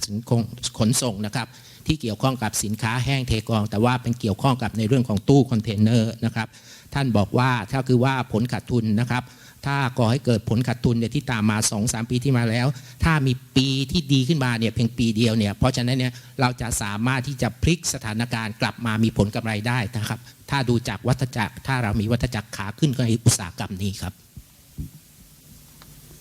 ครับขอ2 คำถามสุดท้ายนะฮะเพราะมี2 คนเท่านั้นเองที่ยกมือเหลืออยู่นะฮะเชิญก่อนฮะเดี๋ยวรอสักครู่นะฮะเดี๋ยวคำถามสุดท้ายผมจะให้คุณเชิญฮะครับผมสถาพร พังนิรันดร์นะครับผู้ถือหุ้นมาประชุมด้วยตนเองนะครับก็ว่าฝันร้าย The longest night of nightmare มาค่อนข้างจะนานพอสมควรแล้วนะครับดังนั้นเนี่ยแทนที่จะมาต่อว่ากันเนี่ยผมก็คิดว่าผมขอเปลี่ยนมาเป็นให้กำลังใจนะครับจากคำถามที่เพื่อนผู้ถือหุ้นได้ถามมานะผมขออนุญาตเพิ่มเติมนิดหนึ่งนะครับว่าเราจะอยู่รอดยังไงนะครับซึ่งจริงๆแล้วนะครับเหตุการณ์จะเป็นอะไรก็แล้วแต่ความสามารถของผู้บริหารเนี่ยเหมือนกับเราออกจากบ้านรู้ว่าฝนตกเดินออกไปก็ต้องเปียกแต่ทำยังไงเนี่ยสุขภาพยังแข็งแรงไม่เป็นหวัดไม่ล้มหมอนนอนเสื่อนั่นคือประเด็นนั่นคือความสามารถของผู้บริหารนะครับไม่ได้ขึ้นอยู่กับว่าประเทศนั้นจะเป็นยังไงที่จะไปมุ่งเน้นในเรื่องของสิ่งแวดล้อมในเรื่องของมลภาวะหรืออะไรก็แล้วแต่ business ของเราเนี่ยเราจะทำยังไงนะครับเราจะสามารถเพิ่มดีมานด์ความต้องการใช้อย่างไรนะครับไม่ได้ไปรีไลน์ออนกับเหล็กไม่ได้ไปรีไลน์ออนกับถ่านหินเลยเราจะทำยังไงที่เรามีเรือเป็นยานพาหนะเป็นvehicleที่จะ carry สินค้าอะไรก็ได้เราสามารถที่จะ push demand ได้ไหมนะครับจะอยู่ได้นานเท่าไหร่เนี่ยประเด็นที่1เมื่อปี58เรามีการเพิ่มทุนปีที่แล้วเรามีขอเพิ่มหนี้ทั้งเงินกูและเงินกู้ต่อไปคืออะไรครับต่อไปคืออะไรครับเจ็บมาเรื่อยๆมาหลายๆปีเรื่องปันผลไม่ต้องพูดถึงแต่ถามว่าถ้าส่วนของผู้ถือหุ้นเนี่ยตอนนี้เหลือ 13,000 แล้วถ้ายังเป็นอย่างนี้ไม่ได้มีอะไรที่ทำให้มันดีกว่านี้แล้วไปขึ้นกับดินฟ้าอากาศเนี่ยจะหลุดต่ำกว่า 10,000 ไหมมีโอกาสที่ equity จะเป็น minus ไหมติดลบไหมอันนี้คือข้อที่ห่วงใยนี่คือข้อที่ห่วงใยครับเพราะว่าสิ่งที่ทาง management ขอและได้แก้ไขและก็ได้ป้องกันได้ทำไปในระดับหนึ่งแล้วนะครับแต่ไปมองว่าเป็นปัจจัยภายนอกทำให้เราอยู่ในสภาพอย่างนี้ผมว่ามันไม่ใช่ถ้าเรากลับมาดูที่ตัวเราเองแล้วว่าเราถนัดตรงไหนเราควรจะทำอะไรนะครับท่านขอเพิ่มทุนท่านได้เพิ่มแล้วท่านขอเพิ่มหนี้ท่านได้เพิ่มแล้วท่านจะปีนี้ท่านไม่ได้ขออะไรถามว่าแล้วจะเอาอะไรมาจะขออะไรอีกไหมนะครับผมขอฝากนิดนึงแล้วก็เป็นกำลังใจให้ด้วยครับขอบคุณมากครับ ขอบคุณสำหรับคอมเมนต์อันนี้นะครับขอบคุณครับขอเชิญเลยฮะคำถามสุดท้ายครับฮัลโหลครับสวัสดีครับก็ผมปฏิการกนกสิริมานะครับผู้ถือหุ้นมาด้วยตนเองนะครับก็จะรบกวนมี2คำถามนะครับก็เรื่องแรกครับเมื่อกี้เราก็ได้ฟังส่วนใหญ่ก็เหมือนจะเป็นปัจจัยบวกนะครับกับอุตสาหกรรมมาก็เยอะไม่ว่าเรื่องจีนเรื่องกฎหมายนะครับก็อยากรบกวนท่านผู้บริหารครับเล่าให้ฟังในเรื่องปัจจัยลบนะครับว่าณตอนนี้มีปัจจัยลบอะไรที่น่าจะเป็นห่วงบ้างนะครับในปีนี้นะครับอันนี้คือคำถามที่1นะครับแล้วก็ในคำถามที่2นะครับก็ต้องขอชื่นชมครับว่ากลยุทธ์ในช่วงที่ผ่านมาครับก็ค่อนข้างยอดเยี่ยมนะครับก็อยากสอบถามครับว่าในอนาคตนะครับในปีนี้ครับถ้าเกิดมันเกิด worst case scenario ขึ้นมาเนี่ยเราจะมีกลยุทธ์ในการจัดการยังไงนะครับแล้วก็ถ้ามันเป็นปัจจัยบวกนะครับมากๆอย่างที่เป็นอยู่นะครับกลยุทธ์เราจะเป็นยังไงบ้างครับขอบคุณครับ Factors, but in a negative way. That means China does not combat pollution. They allow pollution to continue, and therefore they will use domestic coal as against imported coal, which means demand will fall. So that will be a negative. Similarly, if they continue to produce normal steel, then they have a problem in exports because many countries are putting up tariffs against normal steel. So that will be a problem. So exports will come down.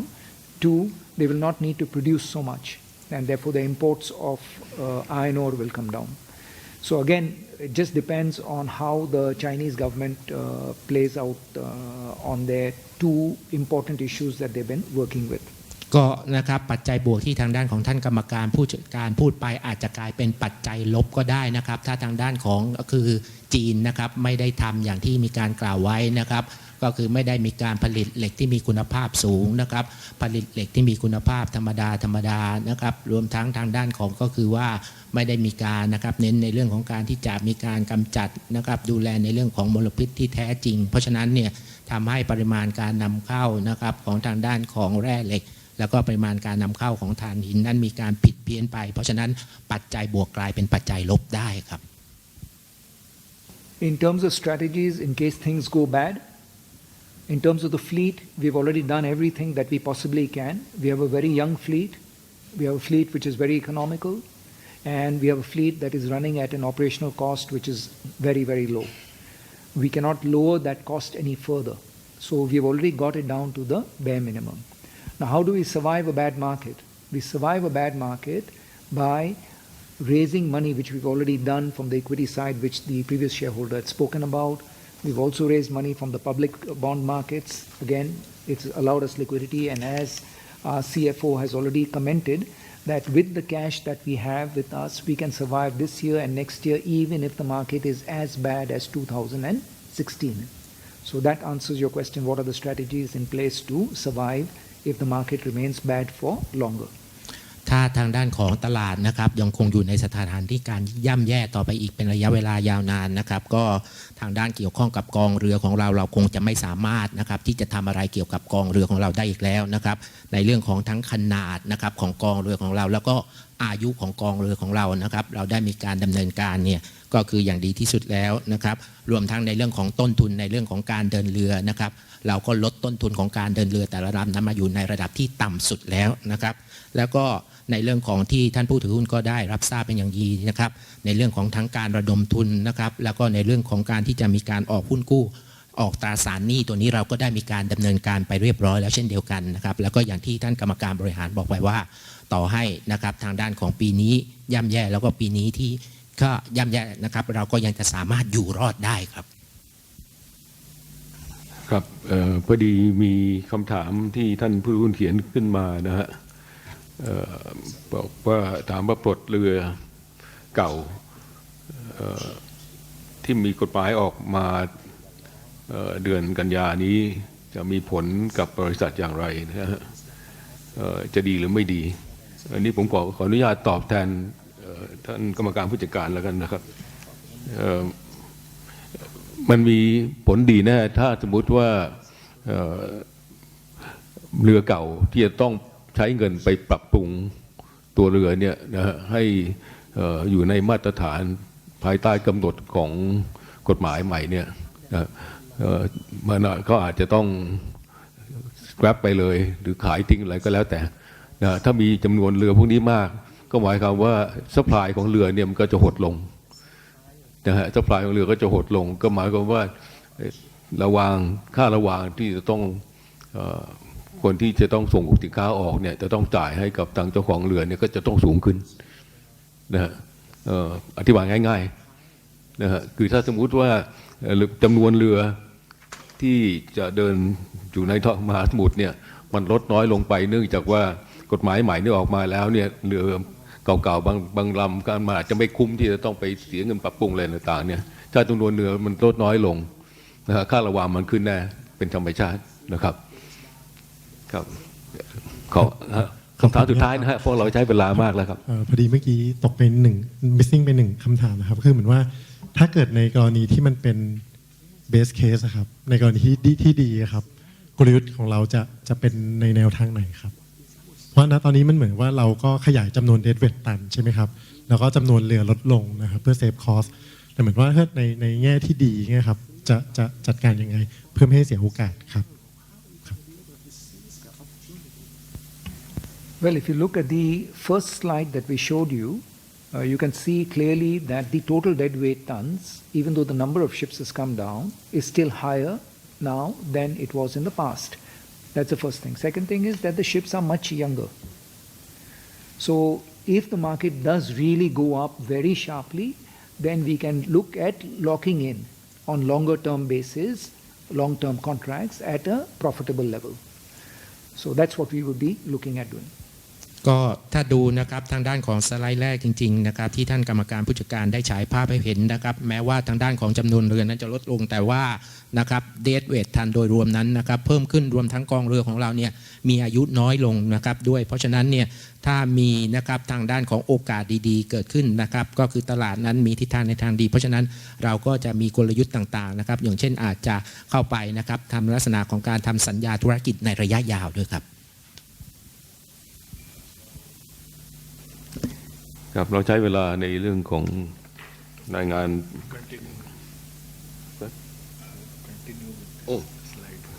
ครับคุณครูชูบอกว่ายังไม่ได้ไปดูที่ financial highlight เลยนะฮะผมก็ลืมไปเหมือนกันครับขออภัยด้วย I think we have discussed a lot. Everybody has understood, and these are numbers which everybody understands. So I'll try and make it brief. Unless you have questions. So essentially, if you see our top line, total revenues has gone down. This is on account of the fact that we had less number of ships compared to the previous year. Mainly, that was the reason. Net profit is by and large around, or the loss, not the profit, is by and large around the similar number. But then that is expected if you look at that the BDI average in this particular year, 2016, was the lowest ever in the history of shipping. So one would expect that that would translate to a loss. สำหรับนะครับทางด้านของก็คือทางด้านของข้อมูลทางการเงินที่สำคัญนะครับถ้าดูใน2บรรทัดแรกก็คือทางด้านของรายได้รวมนั้นก็นะครับจะเห็นได้ว่าลดลงเนื่องจากเรามีจำนวนนะครับเรือในกองเรือของเรานั้นก็คือลดลงแล้วก็ดูผลขาดทุนที่เกิดขึ้นนะครับแน่นอนเนื่องจากทางด้านของค่าเฉลี่ยของดัชนี BDI นะครับก็คือว่าตกต่ำลงทำให้เรามีผลขาดทุนอย่างที่ปรากฏอยู่บนหน้าจอครับ Out of the loss, as you can see, about 36 million or almost half of the loss is a non-cash loss, which is from the sale of our older ships or the impairment of the ships which we sold during the year or we are going to sell in this particular year, in the current year. ก็เกือบครึ่งหนึ่งนะครับเกือบ36นะครับก็คือเกือบ36ล้านก็คือว่าเป็นนะครับผลขาดทุนที่ไม่ใช่อยู่ในรูปเงินสดนะครับเกิดจากการด้อยค่าของสินทรัพย์ของเราก็คือเกิดจากต้นของตัวเรือนั่นเองนะครับหรือว่าเกิดจากทางด้านของนะครับในเรื่องของเรือที่เราจะมีการจำหน่ายไปครับ If you look at our earnings per day per ship, that is the key number, This is slightly more than the previous year, in spite of the lower market. So mainly this is on account of the fact that we saw very good, reasonably good fourth quarter or a reasonably good third quarter and a pretty good fourth quarter of last year. So that sort of caught up and made our average slightly more than the previous year. รายได้เฉลี่ยต่อวันต่อเรือของเรานะครับเพิ่มขึ้นนะครับจากปีที่แล้วเนื่องจากทางด้านของไตรมาสที่4นะครับก็นะครับดีทีเดียวแล้วก็ไตรมาสนะครับสุดท้ายของปีที่แล้วนะครับก็เป็นไตรมาสที่ดีครับ Our operating expenses, this is something which we can control, and as you can see that has even gone down further, mainly on account of the fact that now we have a younger fleet which requires less expenses to incur for operations. ก็ค่าใช้จ่ายในการเดินเรือของเรานะครับลดลงนะครับเนื่องจากทางด้านของกองเรือของเราเนี่ยนะครับมีอายุน้อยลงนะครับเพราะฉะนั้นก็คือว่าทำให้ค่าใช้จ่ายในการเดินเรือของเรานั้นต่ำลงเมื่อเปรียบเทียบกับปีที่แล้ว Total assets, total liabilities, more or less in the similar number, except for the fact that our shareholders' equity, yes, has gone down purely because of the loss which was incurred during the year. ก็ทางด้านของนะครับสินทรัพย์โดยรวมของเรากับหนี้สินโดยรวมของเรานะครับก็ตัวเลขก็สำหรับปีที่แล้วก็ใกล้เคียงกับปีที่ผ่านมานะครับยกเว้นในเรื่องของส่วนของท่านผู้ถือหุ้นนะครับซึ่งก็ลดลงเนื่องจากผลขาดทุนครับ This slide about the new building contracts we have already gone through, so I would request you to go to the next one. This is just an update on our anti-corruption actions, which is we want to update the shareholders, is that as we had told you, in the year 2015 we got our certifications done, and in 2016 we are continuing to monitor, continuing to keep in place effective, ensure that we are not exposed to any kind of corruption, whether externally or internally. ก็อันนี้เป็นการดำเนินการต่างๆนะครับในเรื่องของการต่อต้านการทุจริตของบริษัทนะครับทางด้านของในปี 2015 นะครับก็คือว่าเราก็ได้รับใบประกาศนะครับทางด้านของการรับรองสถานะของเรานะครับแล้วก็ในปี 2016 เราก็มีการดำเนินการนะครับด้วยมาตรฐานในระดับสูงเพื่อไม่ให้บริษัทของเราเนี่ยตกอยู่ภายใต้ความสุ่มเสี่ยงนะครับของการที่จะเข้าไปเกี่ยวข้องกับการทุจริตครับครับสำหรับคำถามในเรื่องเกี่ยวกับการเงินนะฮะผมขอให้เราไปวาระที่3นะครับเพราะวาระที่3จะเป็นเรื่องของงบการเงินนะครับว่าวาระที่2นี้จะไม่มีการลงคะแนนเสียงนะครับวาระที่3นะฮะเพื่อพิจารณาและอนุมัติงบแสดงฐานะการเงินณวันที่31 ธันวาคม 2559นะฮะและงบกำไรขาดทุนสำหรับปีสิ้นสุดณวันที่31 ธันวาคม 2559ซึ่งได้ผ่านการตรวจสอบจากผู้ตรวจสอบบัญชีแล้วนะครับ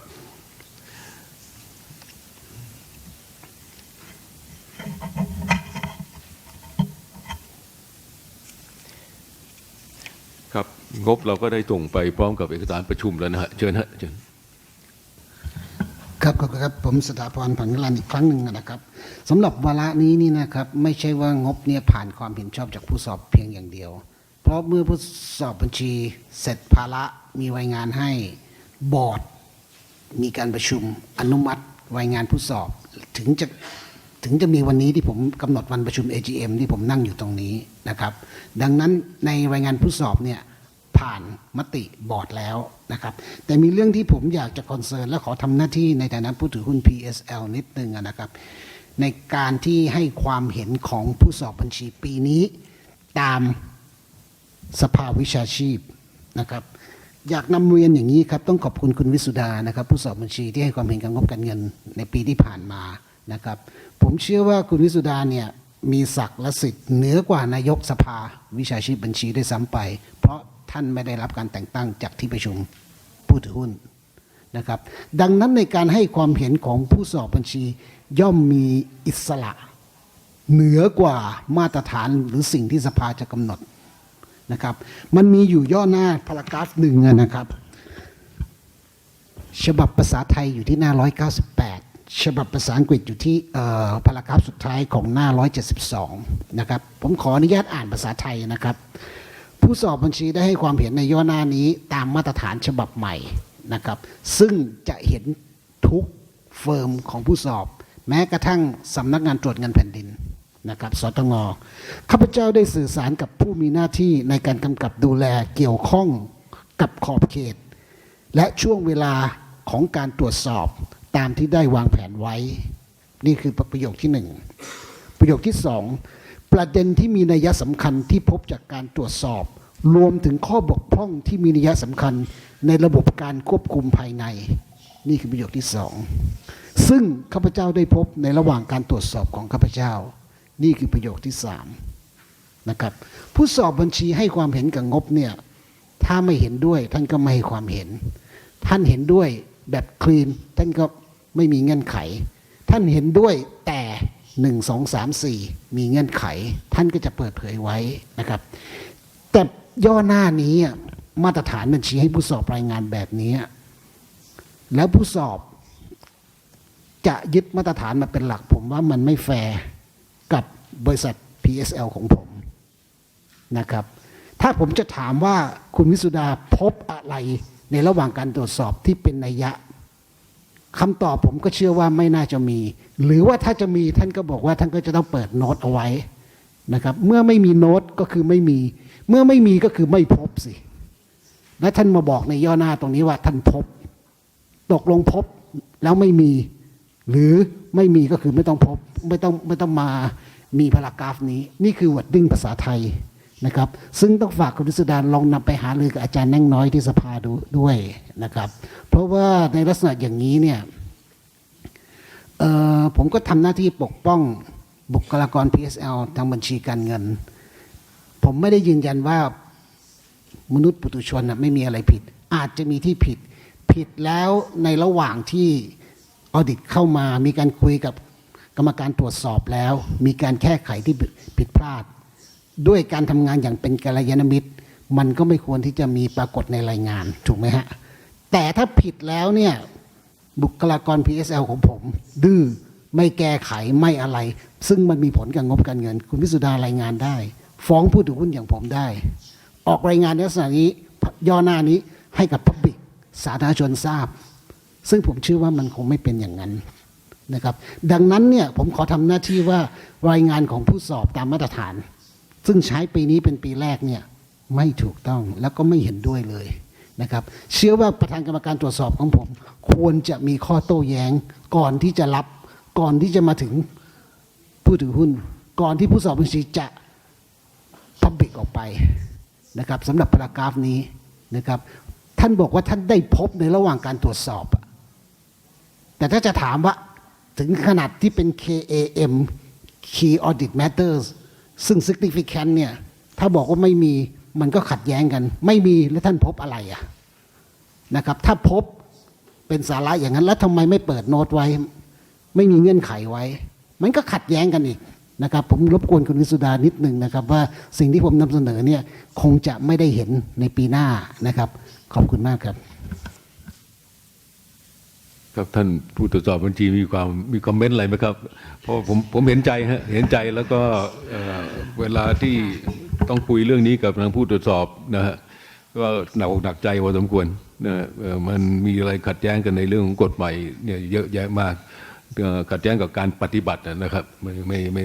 ในที่ผมเห็นใจผู้ตรวจสอบจริงๆแล้วเห็นใจกรรมการคนอื่นด้วยโดยเฉพาะที่เกี่ยวข้องกับการเงินนะฮะครับขอบคุณมากครับครับมีคำถามหรือคอมเมนต์อะไรอย่างอื่นไหมฮะเกี่ยวกับงบการเงินครับครับถ้าไม่มีผมขออนุญาตให้ลงคะแนนเสียงเลยนะครับผู้ใดไม่ประสงค์ที่จะออกเสียงหรือไม่เห็นด้วยขอความกรุณายกมือครับ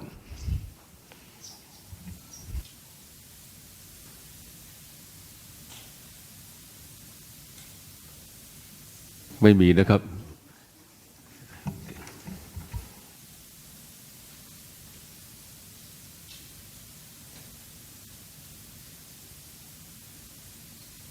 ผลการลงคะแนนนะครับเห็นด้วย 98,798,084 หุ้นนะฮะหรือเป็น 99.9918% นะฮะก็รับรองนะครับขออนุญาตไปวาระที่4นะฮะเพื่อพิจารณาและอนุมัติการจัดสรรกำไรและเงินปันผลสำหรับปี 2559ครับสำหรับปีสิ้นสุดณวันที่ 31 ธันวาคม 2559นะครับบริษัทขาดทุนสุทธิจำนวน 2,664.90 ล้านบาทนะฮะจากงบการเงินรวมนะฮะและขาดทุนสุทธิจำนวน 2,735 ล้าน2,735.171 ล้านนะฮะจากงบการเงินเฉพาะกิจนะฮะซึ่งก็ในเมื่อขาดทุนแล้วนะฮะทางกรรมการก็ไม่เสนอให้มีการปันผลนะครับครับท่านผู้ถือหุ้นมีคำถามอะไรไหมครับ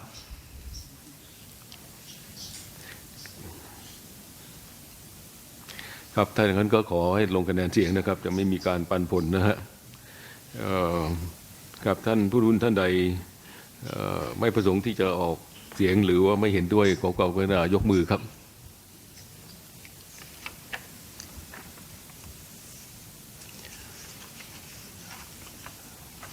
ครับก็ขอคะแนนเลยครับครับผลการออกเสียงนะครับเห็นด้วย 1,098,790,084 หุ้นนะฮะหรือเป็น 99.9911% นะฮะก็ถือว่าอนุมัตินะฮะ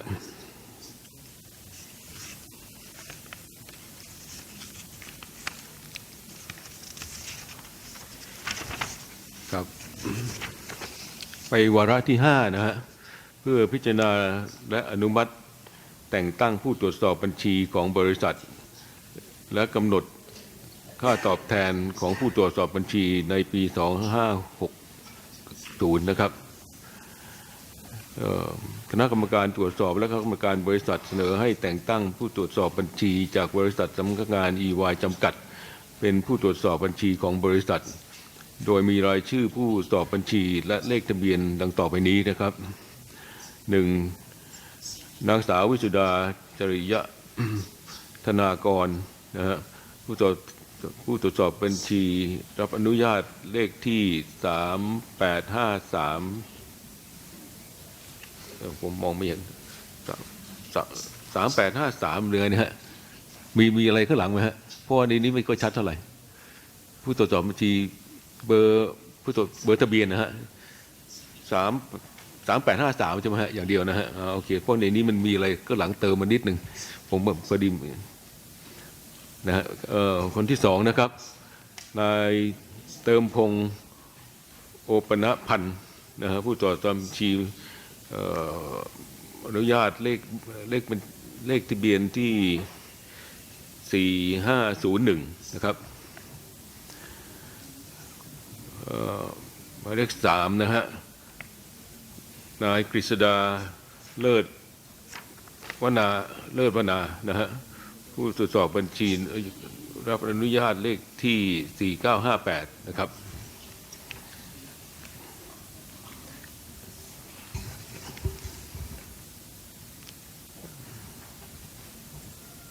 โดยมีค่าสอบบัญชีนะฮะประจำปีไม่เกิน2 ล้านบาทนะฮะแยกต่างหากจากค่าใช้จ่ายเบ็ดเตล็ดนะครับ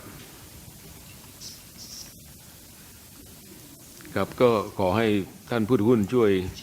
ลงคะแนนนะฮะท่านผู้ถือหุ้นท่านใดไม่ประสงค์ที่จะออกเสียงหรือไม่เห็นด้วยขอความกรุณายกมือครับครับไม่มีนะครับ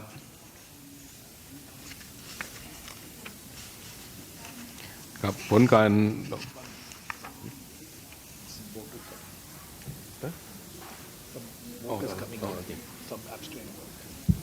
เดี๋ยวรอสักครู่นะฮะ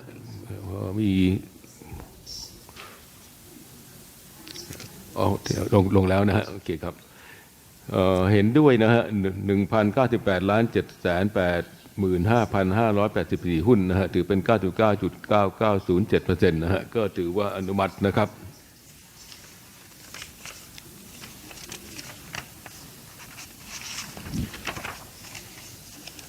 ไปวาระที่6นะครับ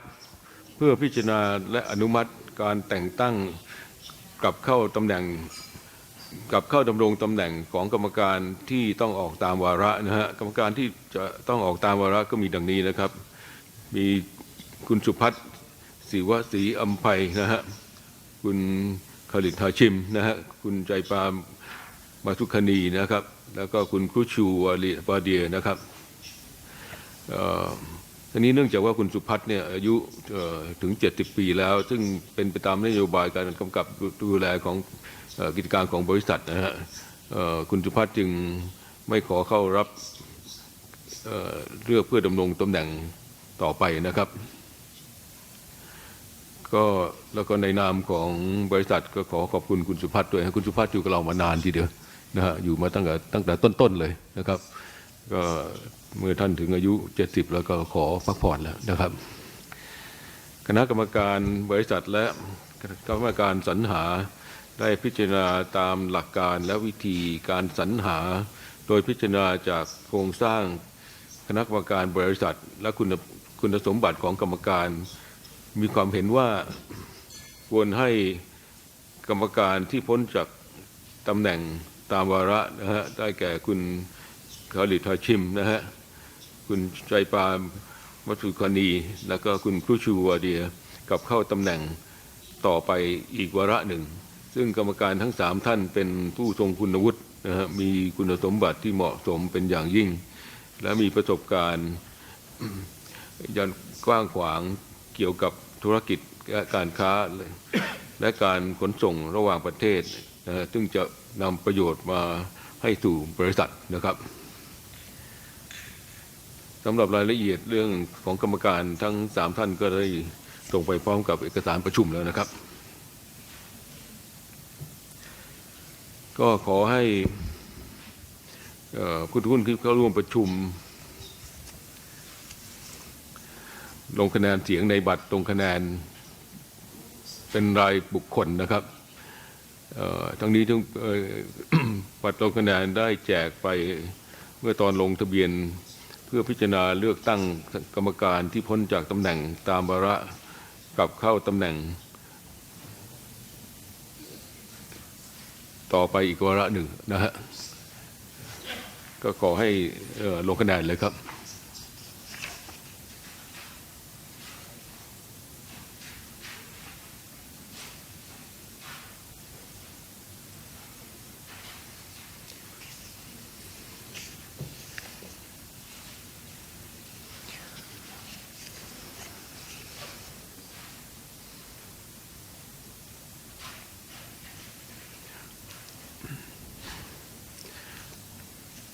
ผมขออนุญาตไปที่วาระที่6โทษทีวาระที่7ก่อนได้ไหมฮะระหว่างเพราะว่าจะใช้เวลาสักนิดหนึ่งในการลงคะแนนนะครับไปวาระที่7นะฮะเพื่อพิจารณาและอนุมัติการแต่งตั้งกรรมการใหม่เข้าดำรงตำแหน่งในคณะกรรมการบริษัทนะฮะคณะกรรมการบริษัทและคณะกรรมการสรรหาเห็นควรเสนอให้พิจารณาแต่งตั้งนางลินเยนคอกเข้าดำรงตำแหน่งกรรมการอิสระแทนคุณสุพัฒน์ศรีอำไพโดยได้พิจารณาถึงคุณสมบัติที่เหมาะสมกับธุรกิจของบริษัทอย่างละเอียดถี่ถ้วนรวมไปถึงความรู้ประสบการณ์และความสามารถทั้งนี้ประวัติของคุณยินเดนคอกและนิยามของกรรมการอิสระ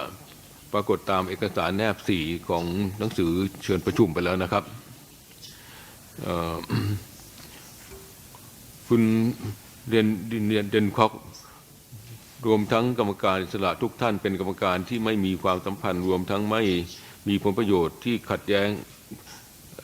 ดกันกับบริษัทในเครือผู้บริหารหรือผู้ถือหุ้นใหญ่ของบริษัทอันอาจมีผลต่อความเป็นอิสระในการพิจารณานะครับจริงๆคุณลินอยู่นี่ด้วยนะผมจะขอให้แกยืนขึ้นนิดนะฮะMrs. Lin would you rise please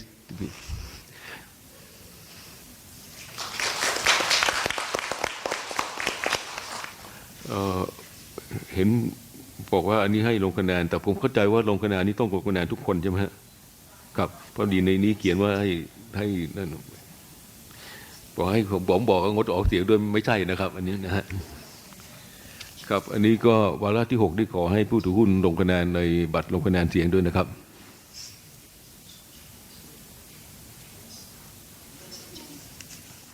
คลิตเราชิมนะฮะเห็นด้วย1,098 ล้าน7,4,906โทษนะ7,449,684 หุ้นนะฮะถือ 99.9874 นะฮะก็มาคนผู้ถือหุ้นก็เลือกให้คุณคลิตเราชิมเข้ามาเป็นกรรมการต่อไปนะครับ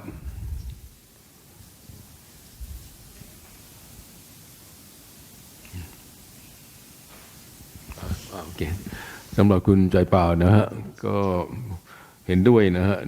1,098 ล้าน 749,684 หุ้นนะฮะถือเป็น 99.9874% นะฮะก็ผู้ถือหุ้นได้เลือกคุณใจเปล่าเข้ามาเป็นกรรมการต่อไปนะครับ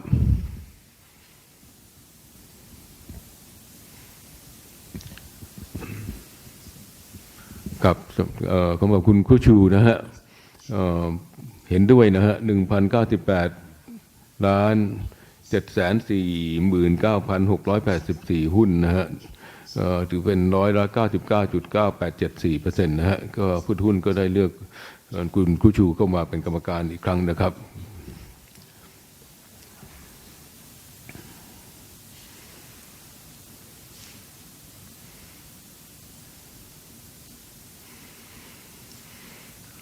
ครับวาระที่7นะฮะการเลือกคุณลินนะฮะกรรมการใหม่นะครับเห็นด้วย 1,098 ล้าน 614,451 หุ้นนะฮะถือเป็น 99.978%นะฮะก็ทางผู้ถือหุ้นได้เลือกคุณลินเข้ามาเป็นกรรมการใหม่ให้บริษัทนะครับขอบคุณครับครับขออนุญาตไปวาระที่8เลยนะฮะพิจารณาและอนุมัติค่าตอบแทนของกรรมการบริษัทสำหรับปี2560นะครับคณะกรรมการพิจารณาค่าตอบแทนได้พิจารณาค่าตอบแทนจากมาตรฐานสากลและเปรียบเทียบได้กับบริษัทจดทะเบียนอื่นรวมทั้งบริษัทในกลุ่มขนส่งทั้งในประเทศและต่างประเทศนะฮะคณะกรรมการบริษัทขอเสนอให้ไม่มีการเปลี่ยนแปลงค่าตอบแทนกรรมการสำหรับปี2560นะฮะก็เป็นค่าตอบแทนเดิมนะครับไม่มีการเปลี่ยนแปลงก็ขอให้ท่านผู้ถือหุ้นลงคะแนนด้วยนะครับท่านผู้อื่นท่านใดไม่เห็นด้วยหรือไม่ประสงค์ที่จะออกเสียงขอกรุณายกมือครับครับไม่มีนะฮะครับ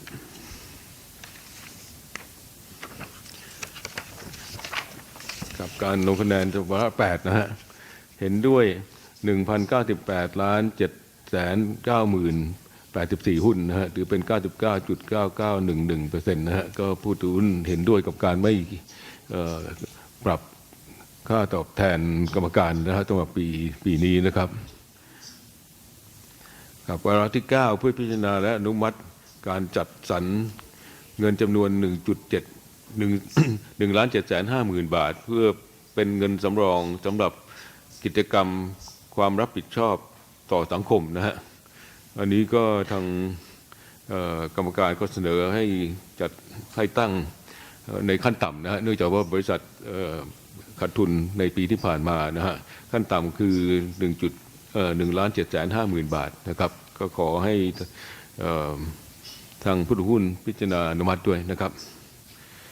ครับขอให้ผู้ถือหุ้นออกเสียงเลยครับท่านผู้ถือหุ้นท่านใดไม่ประสงค์จะออกเสียงหรือไม่เห็นด้วยขอกรุณายกมือครับครับไม่มีนะครับ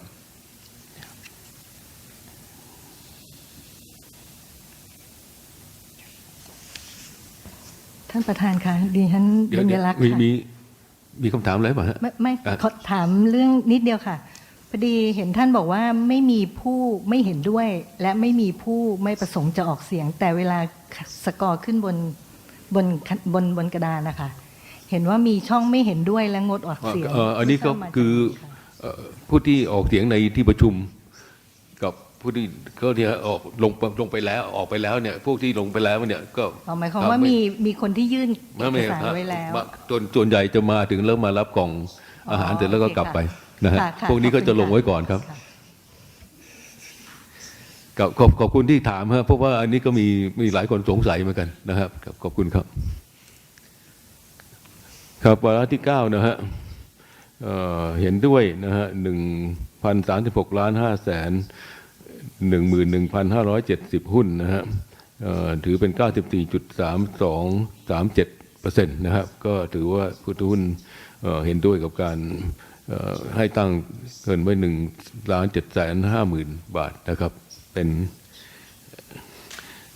เงินสำรองสำหรับกิจกรรมความรับผิดชอบต่อสังคมนะครับครับไม่ทราบว่าท่านผู้ถือหุ้นมีอะไรที่อยากที่จะถามอะไรไหมก่อนที่ผมจะปิดประชุมครับ